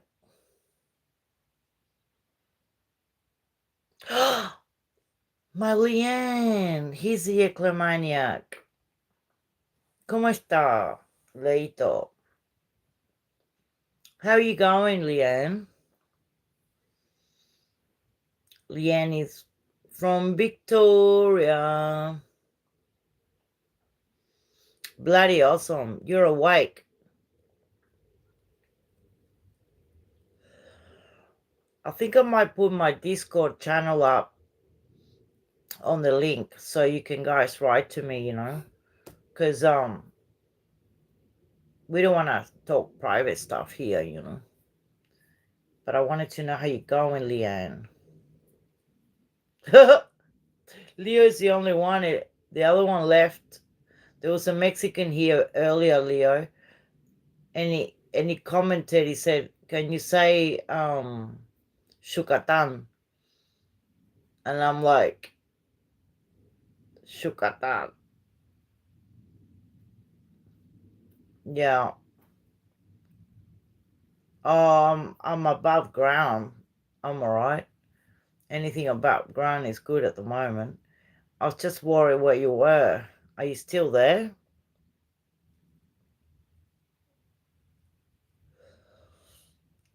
I see chicas watching TV, I think, the news. Now I just wanted to know what happened. Because I saw your little shorts about the coppers turning up. Bullshit. Oh, that's right. Yes. South of the border. South of the border. Even New South Wales calls us Mexicans. It's funny. Oh, okay. Oh, okay, yes. We're all in Victoria. Evie, Aussie Chica, and Eckley LC Melomaniac. Okay. You're heading out, what, like now? Like this minute? Oh, that's fantastic news. Because I thought you could stay in my shed up in Netherby, but it's for sale. People come in, you know. I don't know. But you're welcome, you know what I mean?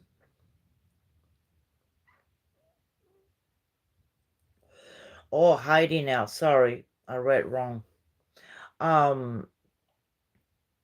Because, you know, they will give you something now for sure. And that's for you to keep.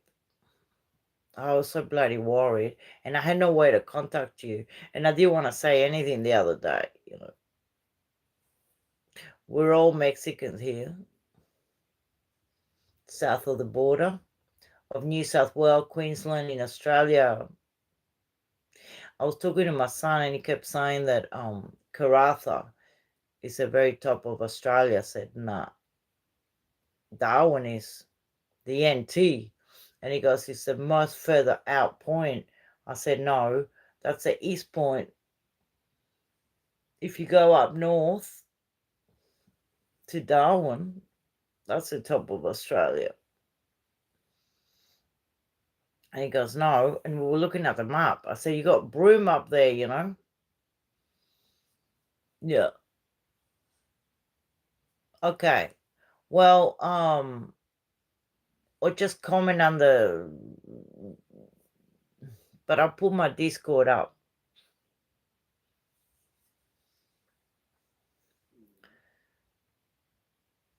You know. Yeah.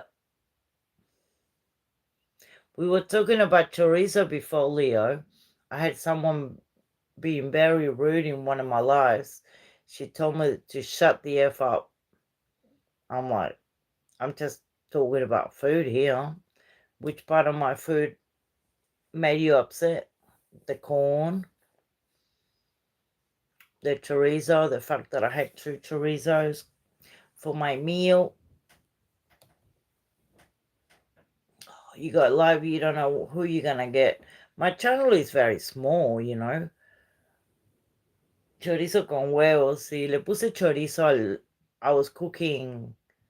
Yeah, it's weird. She just came in and said that. I don't know who it was. A woman telling another woman to shut up. It's interesting. I think I'm mellow, you know. I don't think I'm conflictive, but in any way, you know. No, they're going out tomorrow.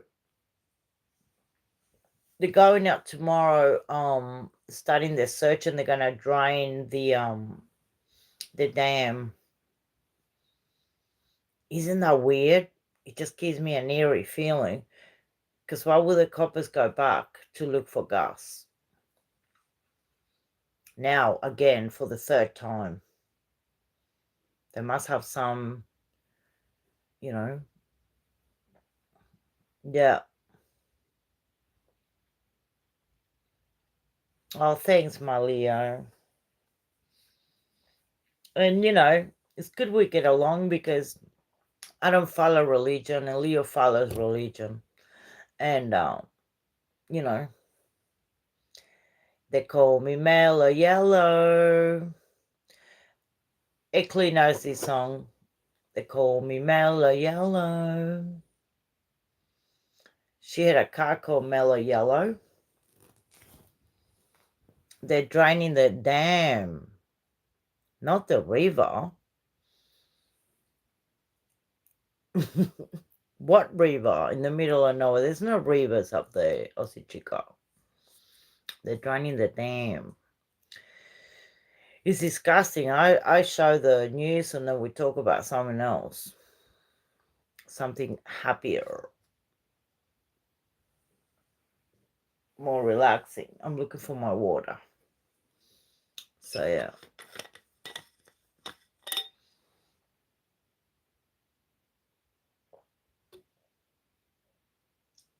Oh, it was a speedboat. Yeah. Yeah.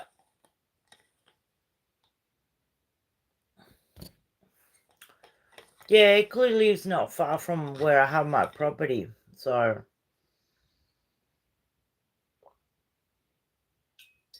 it'd be great to catch up. Hey, Jet said yes. I buy it here in Melbourne, Spanish chorizo.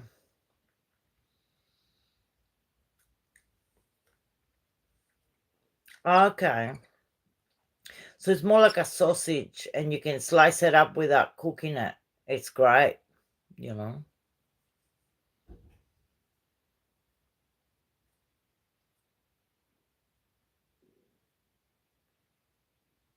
Oh, yeah, I don't think so. What do you think? There's so many theories out because, you know, I think he wandered off nearby there and fell, and that's it. That's my, you know, because I've been in the middle of nowhere in South Australia. There's nowhere to go. There's nothing. If you see a car coming in, unless what you're saying, you know, like it will have to be immediate, but I don't get that feeling at all. Don't get that feeling at all. But, you know, it's just people that have children, it's very hard for us, you know. No, but just, you know, like around there, close by. I can't imagine. Because, you know, you see footprints, you see kangaroos, you see goannas and all that, you know. Yeah. Oh, wow.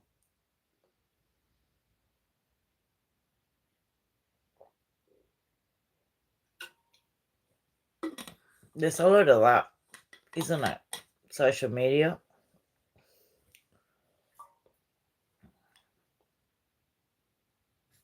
It's incredible. The amount of bullying going around. I go delete, click, buy another book. I bought The Alchemist by Paulo Coelho. That's a bloody good book. Now I have two. One to give away. I had like 4. What a fantastic book, The Alchemist. I think a lot of people should bloody read it. The thing is, you know, Chica, I think that, you know, whatever you take can affect people different, you know what I mean? It told me that I wasn't live for a minute. So, it's weird, you know. And I know I was talking, but I think I was offline. I'm saying that people react different to different things, you know. I gotta be careful because, you know, I mean, in my 55 years, I'm pretty chill, but I can get triggered easily these days by things, and it comes out of nowhere, you know. I think it's trauma, PTSD. So, Yeah. Yeah, I went in. They were live afternoon. It was chilling. I don't read too much into things, you know, but it's a good thing that I was looking in my garden and found the caterpillar. You gotta watch that short. It was like spinning and then stopped spinning, and then it started webbing and going out, you know. Yeah, it's crazy.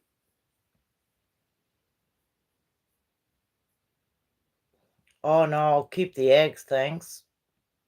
Like, who throws eggs? They're so expensive. Tomatoes. I'll make a salad. Eggs are so expensive, it's crazy. Something like $9 a dozen or something. I think you're worth a lot if they throw eggs. Like, they really appreciate you and give you expensive things.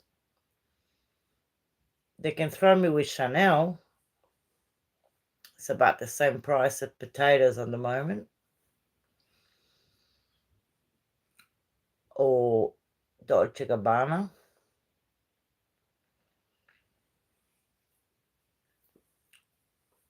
Oh, yeah. Same as the Prime Minister of Australia, I suppose. Oh, that's great, passerby.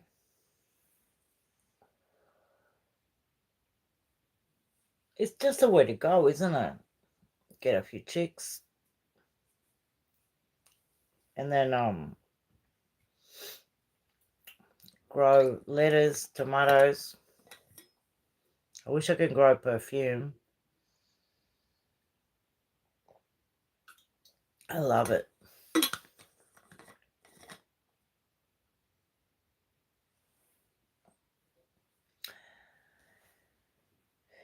They're both hurting because one is compensated for the other one.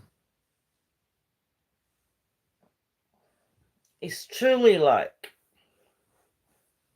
I'm glad I have all of you guys to chat, and also I was on X and this guy contacted me. I think I said it before. Yeah,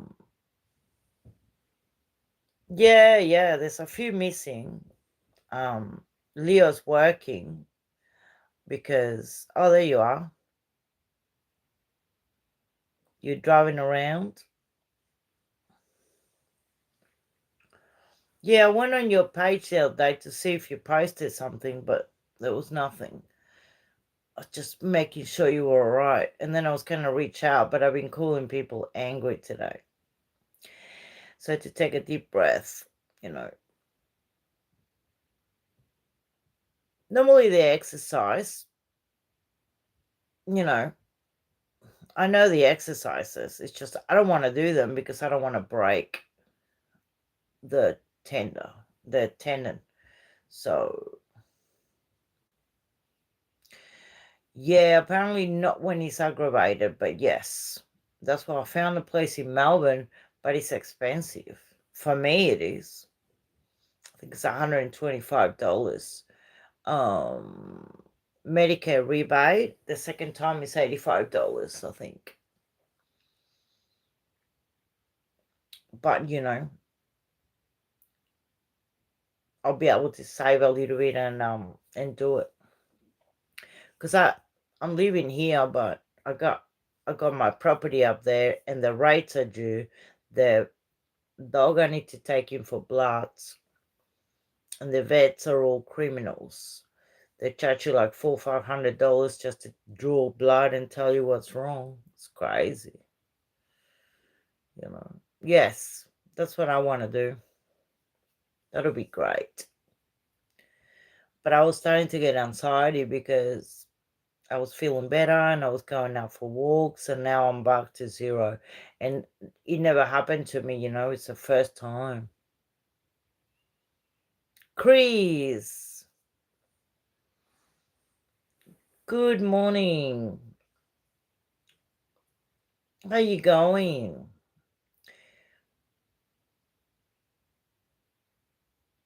What's the time there? It must be really early.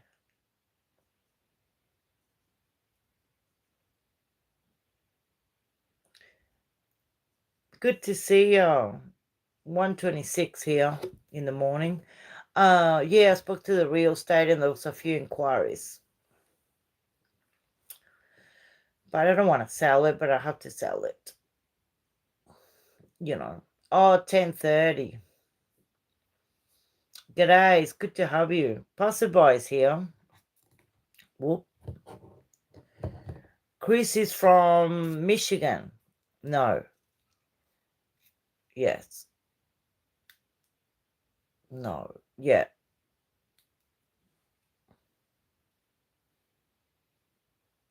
I gotta place everyone around the map.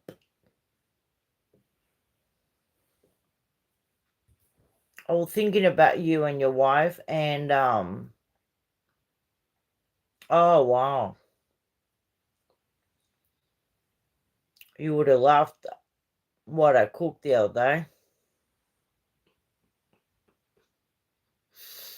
I cooked beef, chorizo, chucked in everything else. Oh, my property.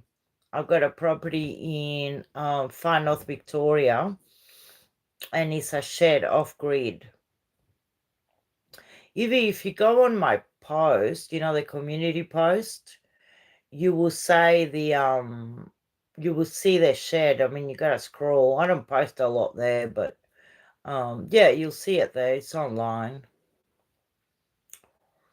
Because when the tumor thing started in my leg and stuff, and I thought, well, I didn't want to leave the property alone for too long.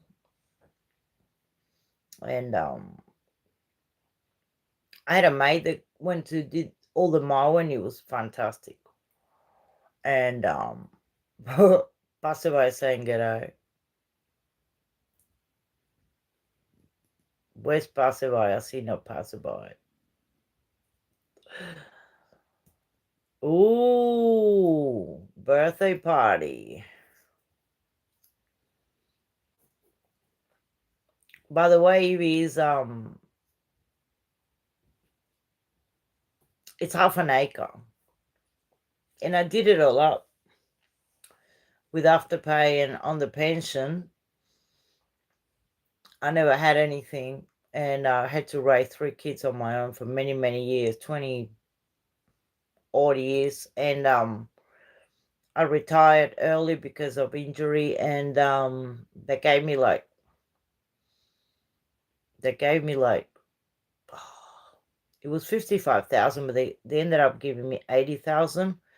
And instead of going shopping and overseas, I bought a piece of land up in the Little Desert for 45,000, sold it for like 85,000, and bought this shed during COVID for 65,000, and did it up. And now I'm selling it. Whose day? What do you mean day? Aussie Chico?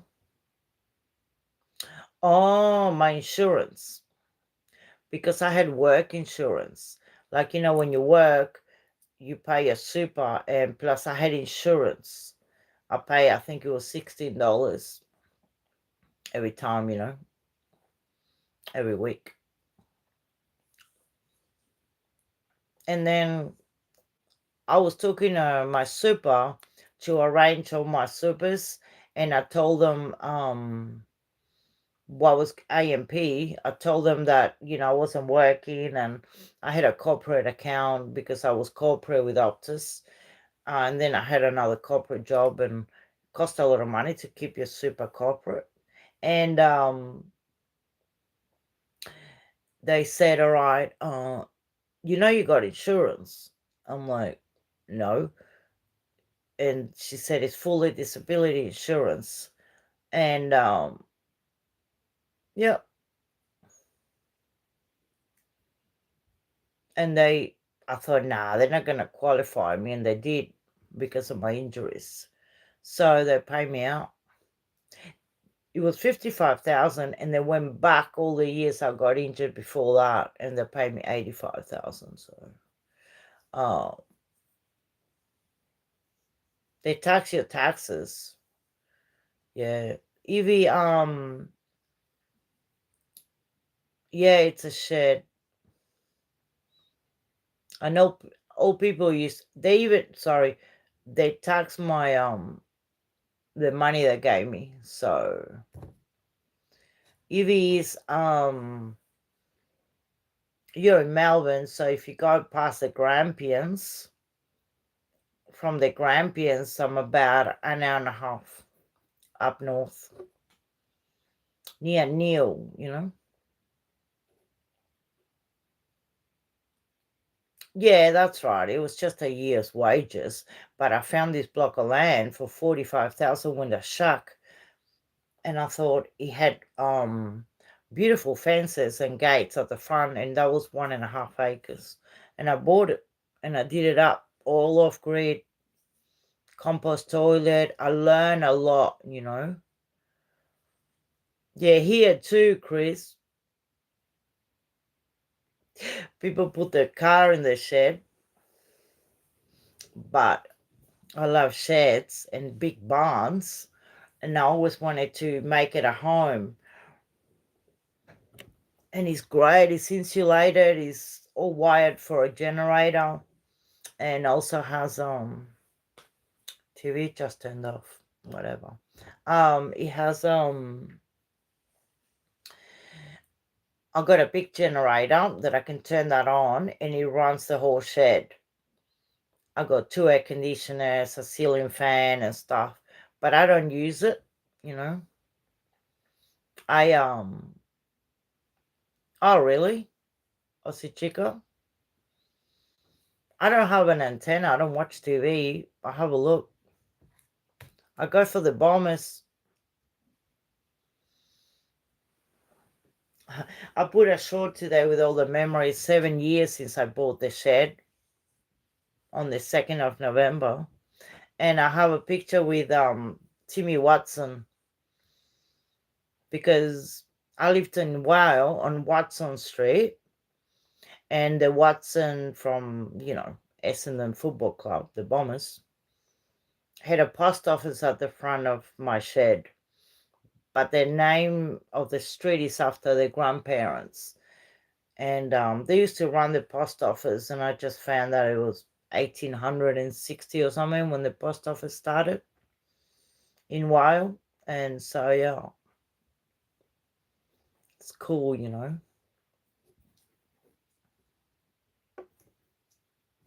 Yeah. A lot of people call me Gypsy. Gypsy Gracie. I need a van. But no, I mean, you know, to buy a house in Melbourne, you need $1 million. I used to love Steven Silvani and Liberatore. Carlton is dear to my heart. Oh, really? In many countries, I think. They can call me whatever. I don't give a fuck.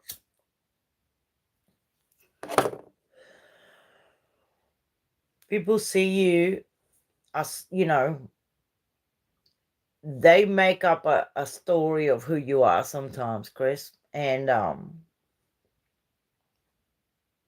I did my DNA testing because I wanted to know if I was a gypsy. Because the fact that I buy tents and I camp in my backyard. I love the outdoors. And when you have children, you can't go camping sometimes. So I camp in the backyard, you know.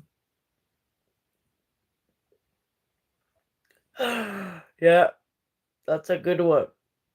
Yeah. But, you know, I know in Spain they don't like the gypsies.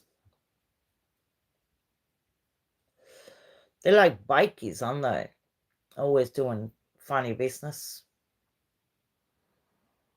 I'm a pirate. I'm a pirate with no legs. Well, I should cut one like this, make it black. And I got a stick leg and that's it. I have a lot of crystals. Because in South America, we use crystals a lot. That's my pirate stick.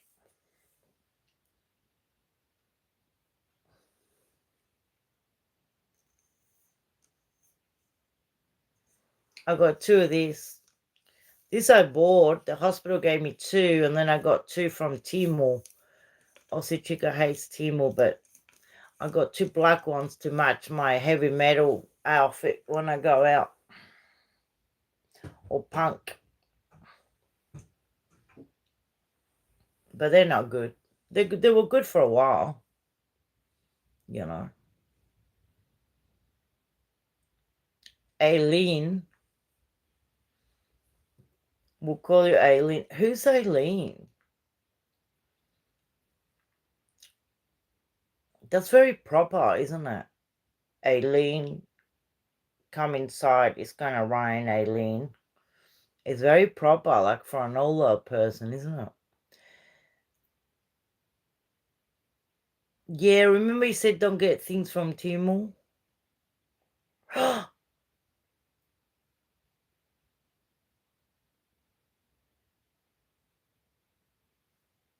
Guinness is my friend. I love it. Sometimes when I can afford it, I go and get a Guinness. Oh, Eileen.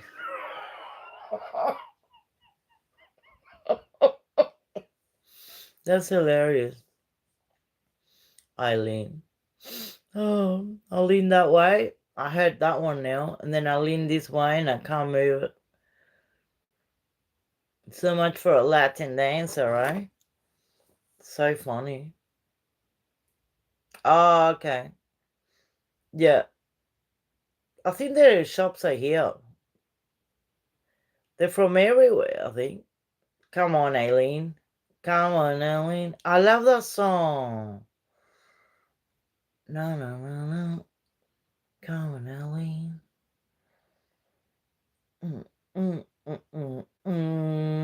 No, passerby is not a chick.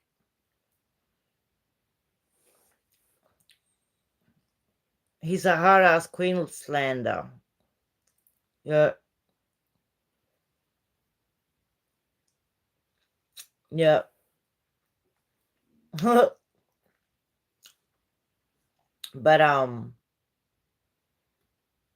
what is it called?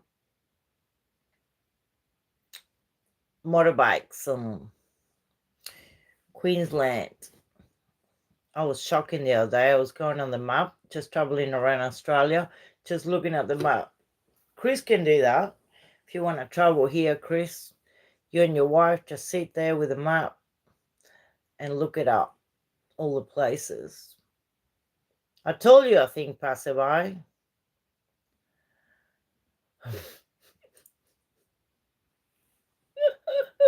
Passerby is Italian and Aussie chick is Italian.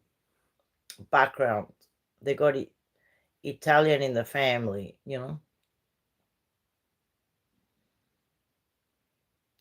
Passerby lives in the middle of nowhere with no neighbors. Evie, by the way, my shed is in a town with about 6 people. And it was featured on I mean, it's got one pub and it closed down. There's nothing. We're 30 k's out from anywhere. It's very remote, you know. So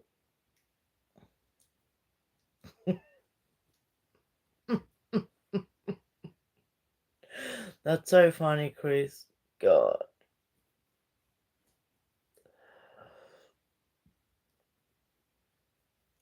So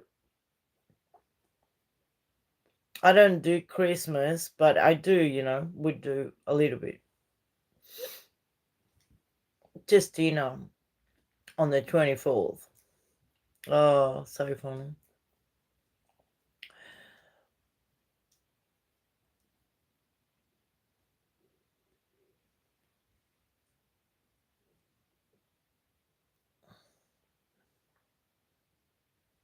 No, he's far north.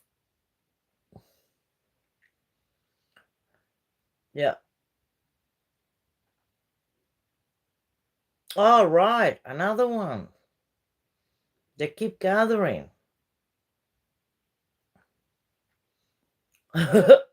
Evie, we got 1, 2,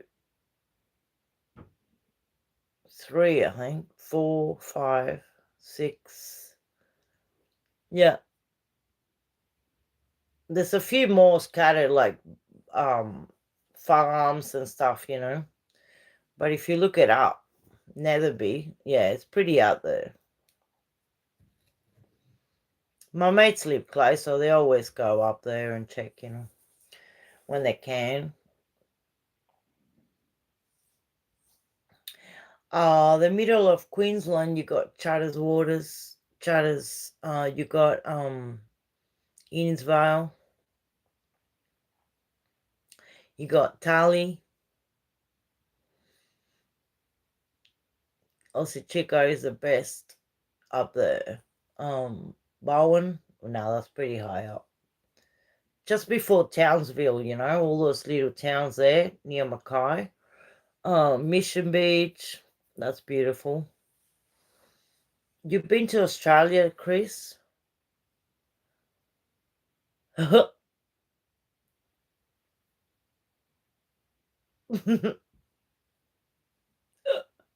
Okay.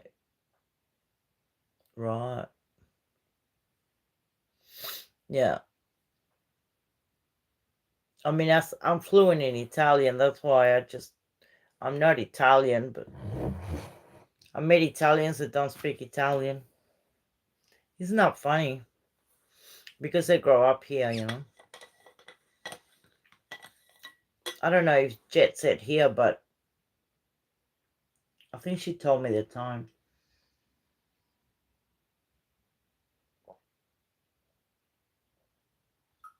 Because the US have such different times. We have a few here, not many.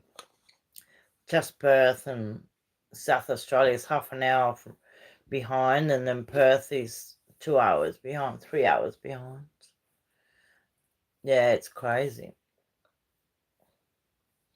Oh, look at that. It's 1:43 a.m. Check that out. And it's a lonely leaf.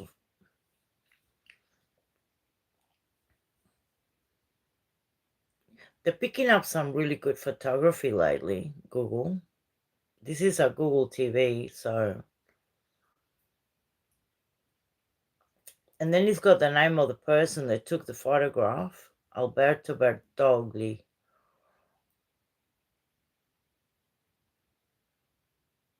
So.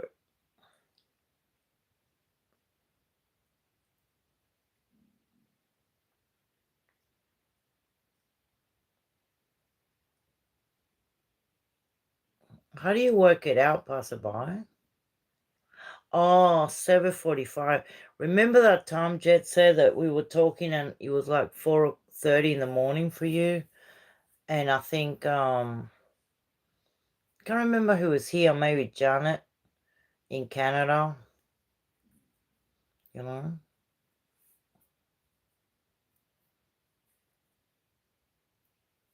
Oh, no way. Some people do. I don't.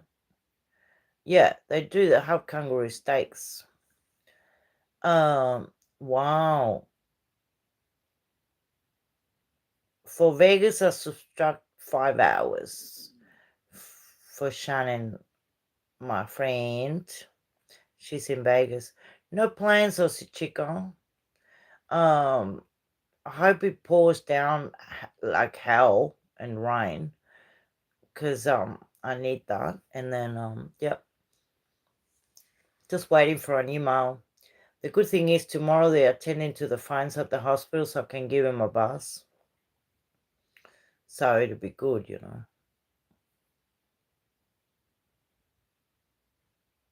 know.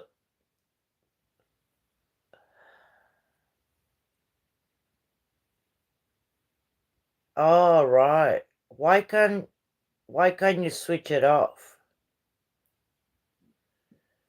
That's weird. If you pay something, you can. Right. I've seen chats where, yeah, I don't get that thing. It's really good. I think my energy attracts good people, you know? No bullshit.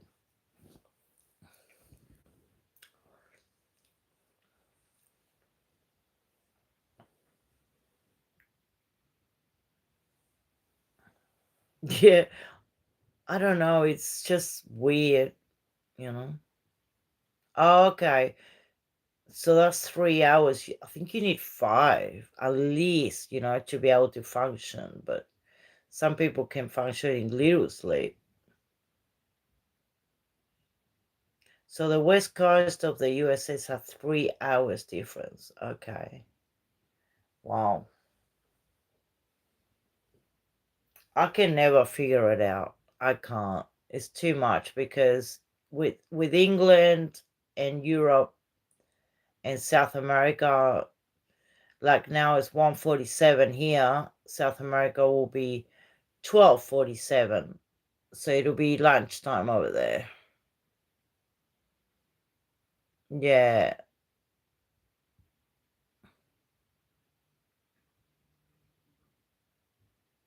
Mm. Yeah.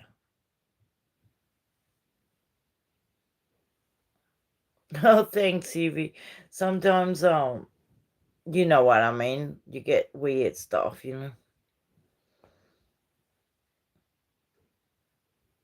All right. Oh my God. 1 to 4 hours. Wow.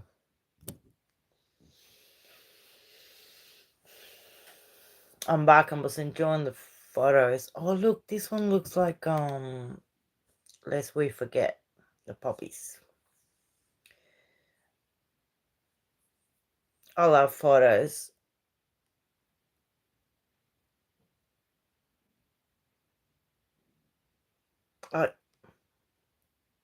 Oh, yeah.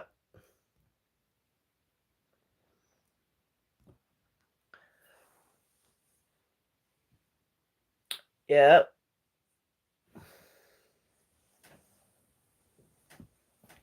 Well, in the Latin community, they're a bit funny too, you know. Yeah. Always young ones and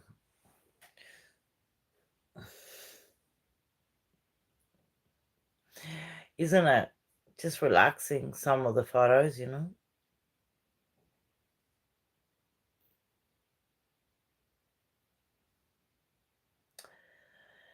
I hope you don't receive UFOs because they're around at that time. Chris, I've never seen one, but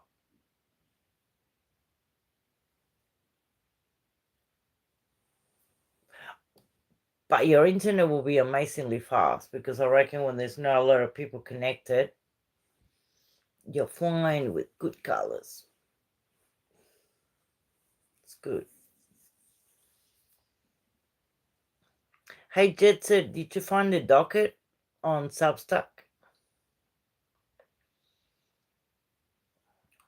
Like, maybe they're on now and I'm here, but I couldn't follow the case because I'm always asleep. And I use Substack for reading and relaxing. Mainly, you know. You know, some platforms are nice to relax. I was born on the 28th of February and it's summer here. It's good, you know. All right.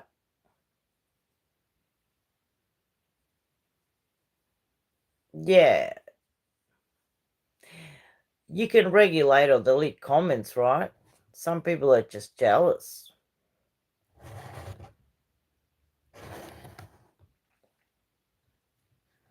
Mm-hmm. Maybe I'm more relaxed because I'm out of the game, Aussie Chica. Out of the game. It's kind of interesting. You know.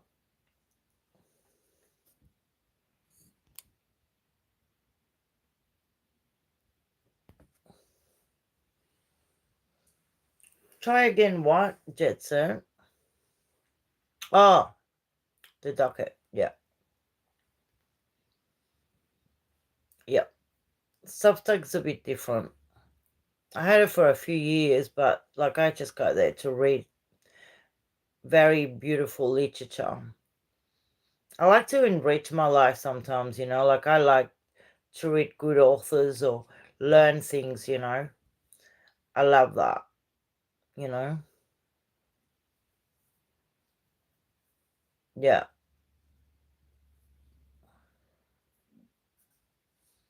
I don't get it, you know. I think they're jealous, Aussie Chica, because, you know, that's right. They think about themselves like they project, you know.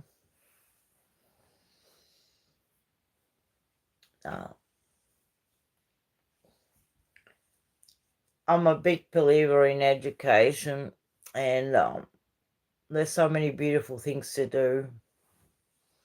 So, you know, yeah. Yeah. It happens. Maybe yeah. Sometimes when you put yourself out there, which is normal, you get hurt, you know. Well, it goes both ways. But, you know.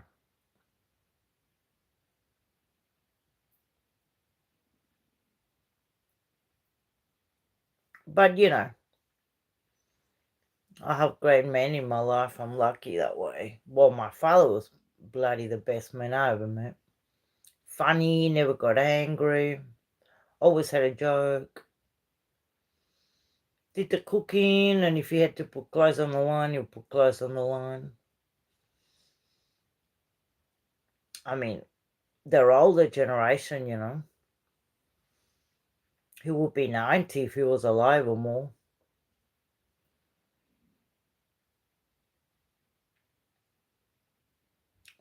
Yeah, that's right. Just the one that are married and going out, you know, cheating and stuff. Exactly. Yeah. So it's, you know.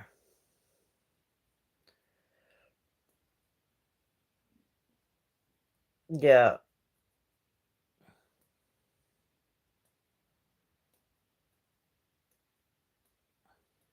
Yeah, that's right.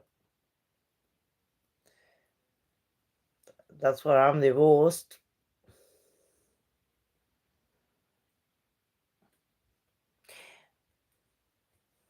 I ran for it. But I turned the page. You gotta find better things to do, you know, positive things. I started knitting a scarf for Chica. I could have rubbed Australia every time I thought about what happened. I knit and knit and knit and knit, and I thought, whoa, scarf is gonna head to Darwin.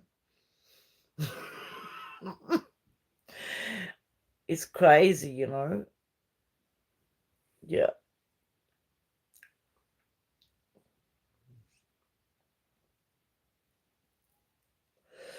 But you know,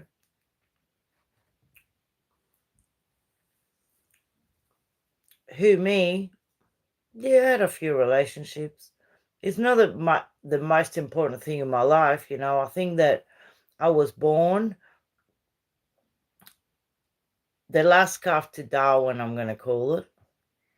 I was left in an orphanage until the age of 8, and then I got adopted out of an orphanage by a psychopath, old woman, almost 60. Anyway, loca.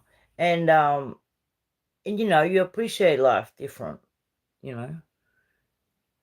I thought they had a bloody good night, my parents, whoever they are, and they made me, you know. Thank you very much. I'll take that. My story is not a nice one. And then, yeah, she used to ship me to the country on a train to the middle of nowhere where the family was, and then worse things happen. It is really bad. Bad. I was writing a book about it because what she put me through, my adopted mother was I still vomited. I was vomiting just talking about it to a psychologist. But I was fine, like, you know, I talk about it, not a worry. But you gotta overcome and think it's not you, you know. You didn't create certain situations. And, you know, I think there's many ways of cheating. You cheat on your wife, you cheat on your kids, you cheat life, you know, you cheat at work, you cheat, you know.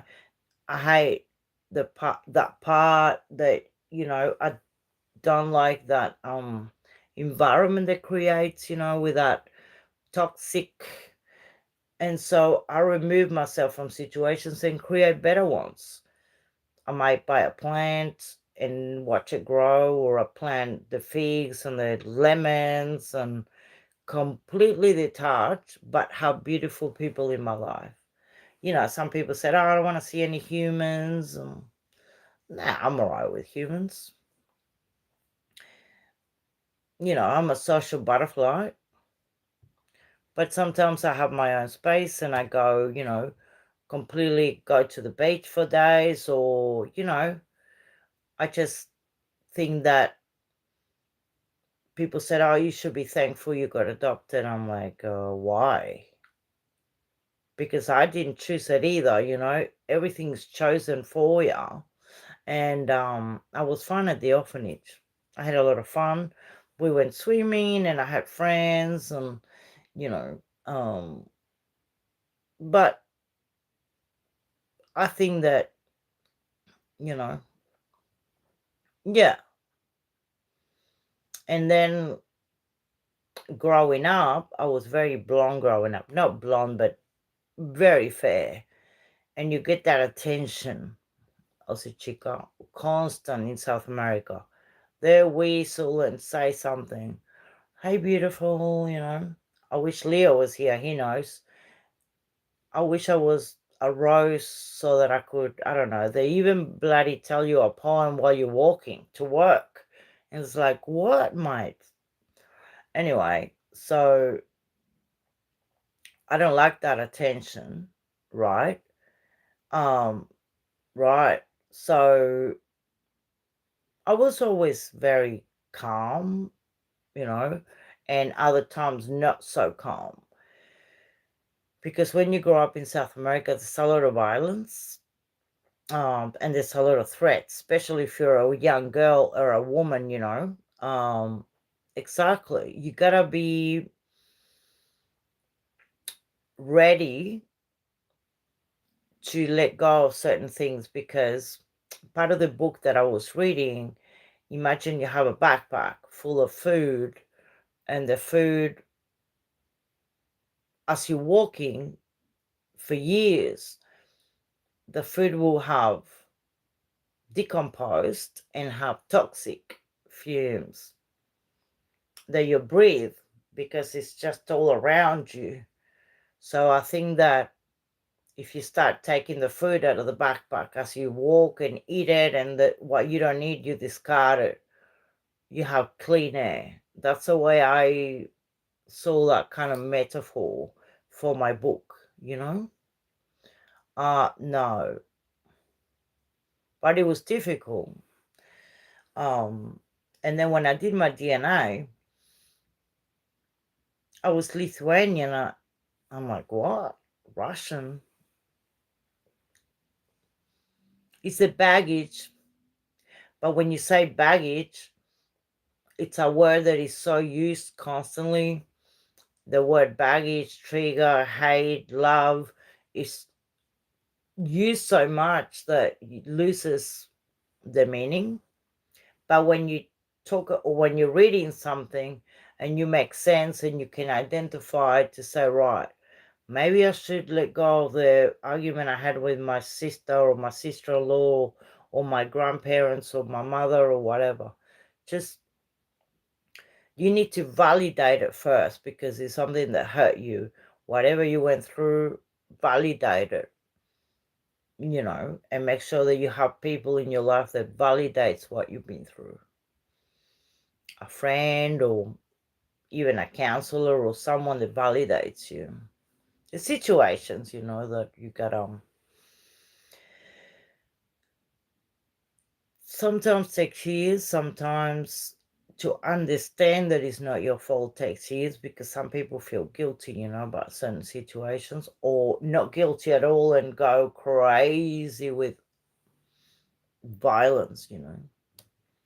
So your predisposition to be both good and bad, I think, you know. But if you educate yourself and you read and you look for good things and try and better yourself, it's easy not to become, you know, that bad person. Exactly, Chris. Exactly. You know, if you know, love is really healthy. Exactly. But yesterday's story and that tomorrow is a mystery. What happened yesterday might affect tomorrow if yesterday was a, you know, a situation that you can't control. You might not make a decision that is good for you tomorrow. You know what I mean? Some people hold back and go, no, I'm not going, or no, I'm not going to take that job or whatever, you know, because of what happened. So in answering Chica, no, I'm not scared of love or finding someone. You know, I've got great people in my life, but I don't label anymore. I mean, I was married for 15 years, had 3 kids, and I suppose he found a younger model, but that's all right. It's been years, you know. He's got a new family and he's been good to all the kids, and that's what matters, you know. Me, I came here, you just, you know, I had to learn English, you know. I'm in Australia, they speak English here. I started hanging around with Aussies, but if you go to the US or you go to Spain, I think it's just a lot easier, you know. Yeah. Yeah. Yeah. But then that part of the adoption was one person. It was her, you know. The others on my dad's side, it just married her to adopt me, you know. And he was in his 40s, single, brilliant man. He came from Brazil, 9 brothers and sisters. They all work hard, you know. I think he left school to go to work. Hard stories. And he never learned how to read, but he read every night. He taught himself, you know. And we come from strong political views, warriors for peace, and you know, we see what money is important, but we all work hard to get it. And I'm in pain. I've been in pain for so many years, unable to do a lot. That's why I bought the property, and I thought, well, that's positive. You know, I can do that up, have a beautiful place that you can sit down, your friends can come over, chat and get rid of worries, or not. Just sit by the fire and not watch the sun go down. That's what passerby where he is, and Chris, I think too. They have a lot of good stuff in their lives. But I said, Chica, look, we sometimes, you know, when you go to sleep, if you can sleep, poor Jet said she can't sleep more than 3 hours, but you know, it's hormonal. It's funny, I'm talking here and my phone is dying. It says 3%. But it's good to share, you know. I'm happy to. Oh, wow.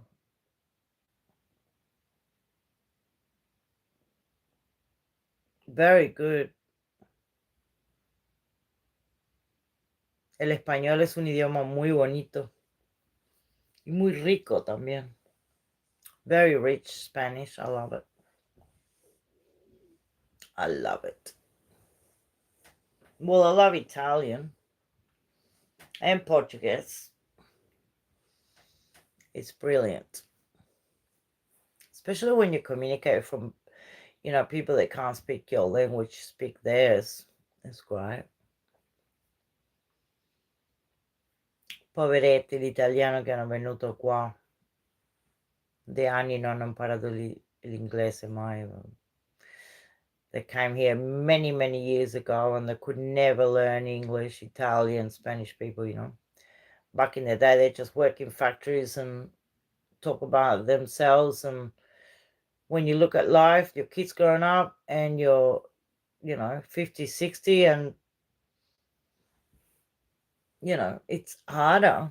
It was different times, you know. So good. All right, my angels, I'm going to go to sleep and actually charge the phone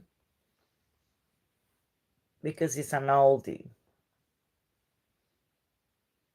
It's an old Samsung.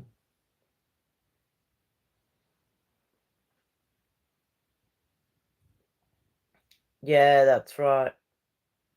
Oh, that's good that you did, you know.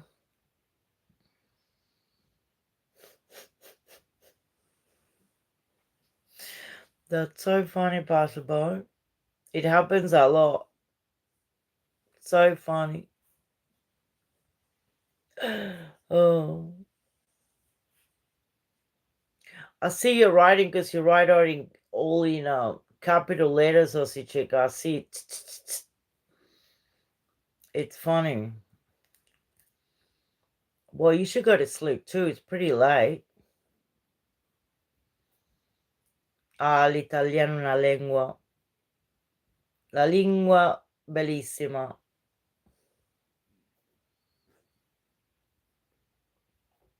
You mean live? Sometimes. Sometimes early, Evie. Sometimes if there's any news, I might come on and we have a chat and then I show some news, but sometimes we have a laugh, you know. Isn't that beautiful? Oh, si chico. Yeah. It's funny when the Italians argue. The hand goes first. And then the rest.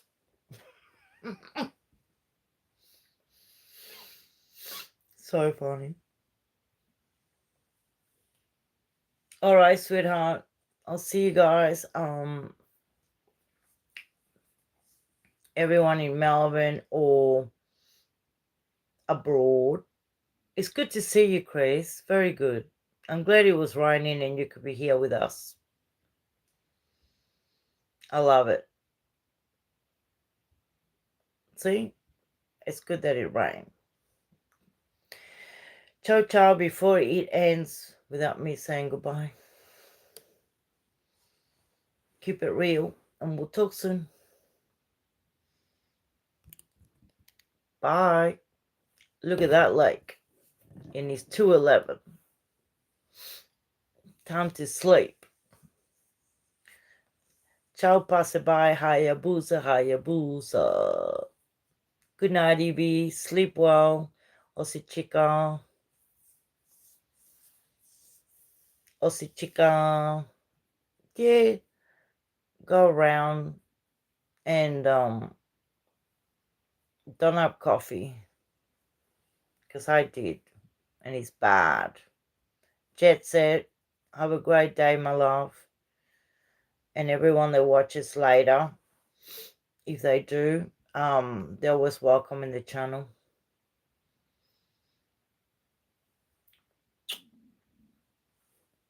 Hasta mañana. See you tomorrow. La noche. Buenas noches. Good night, mates.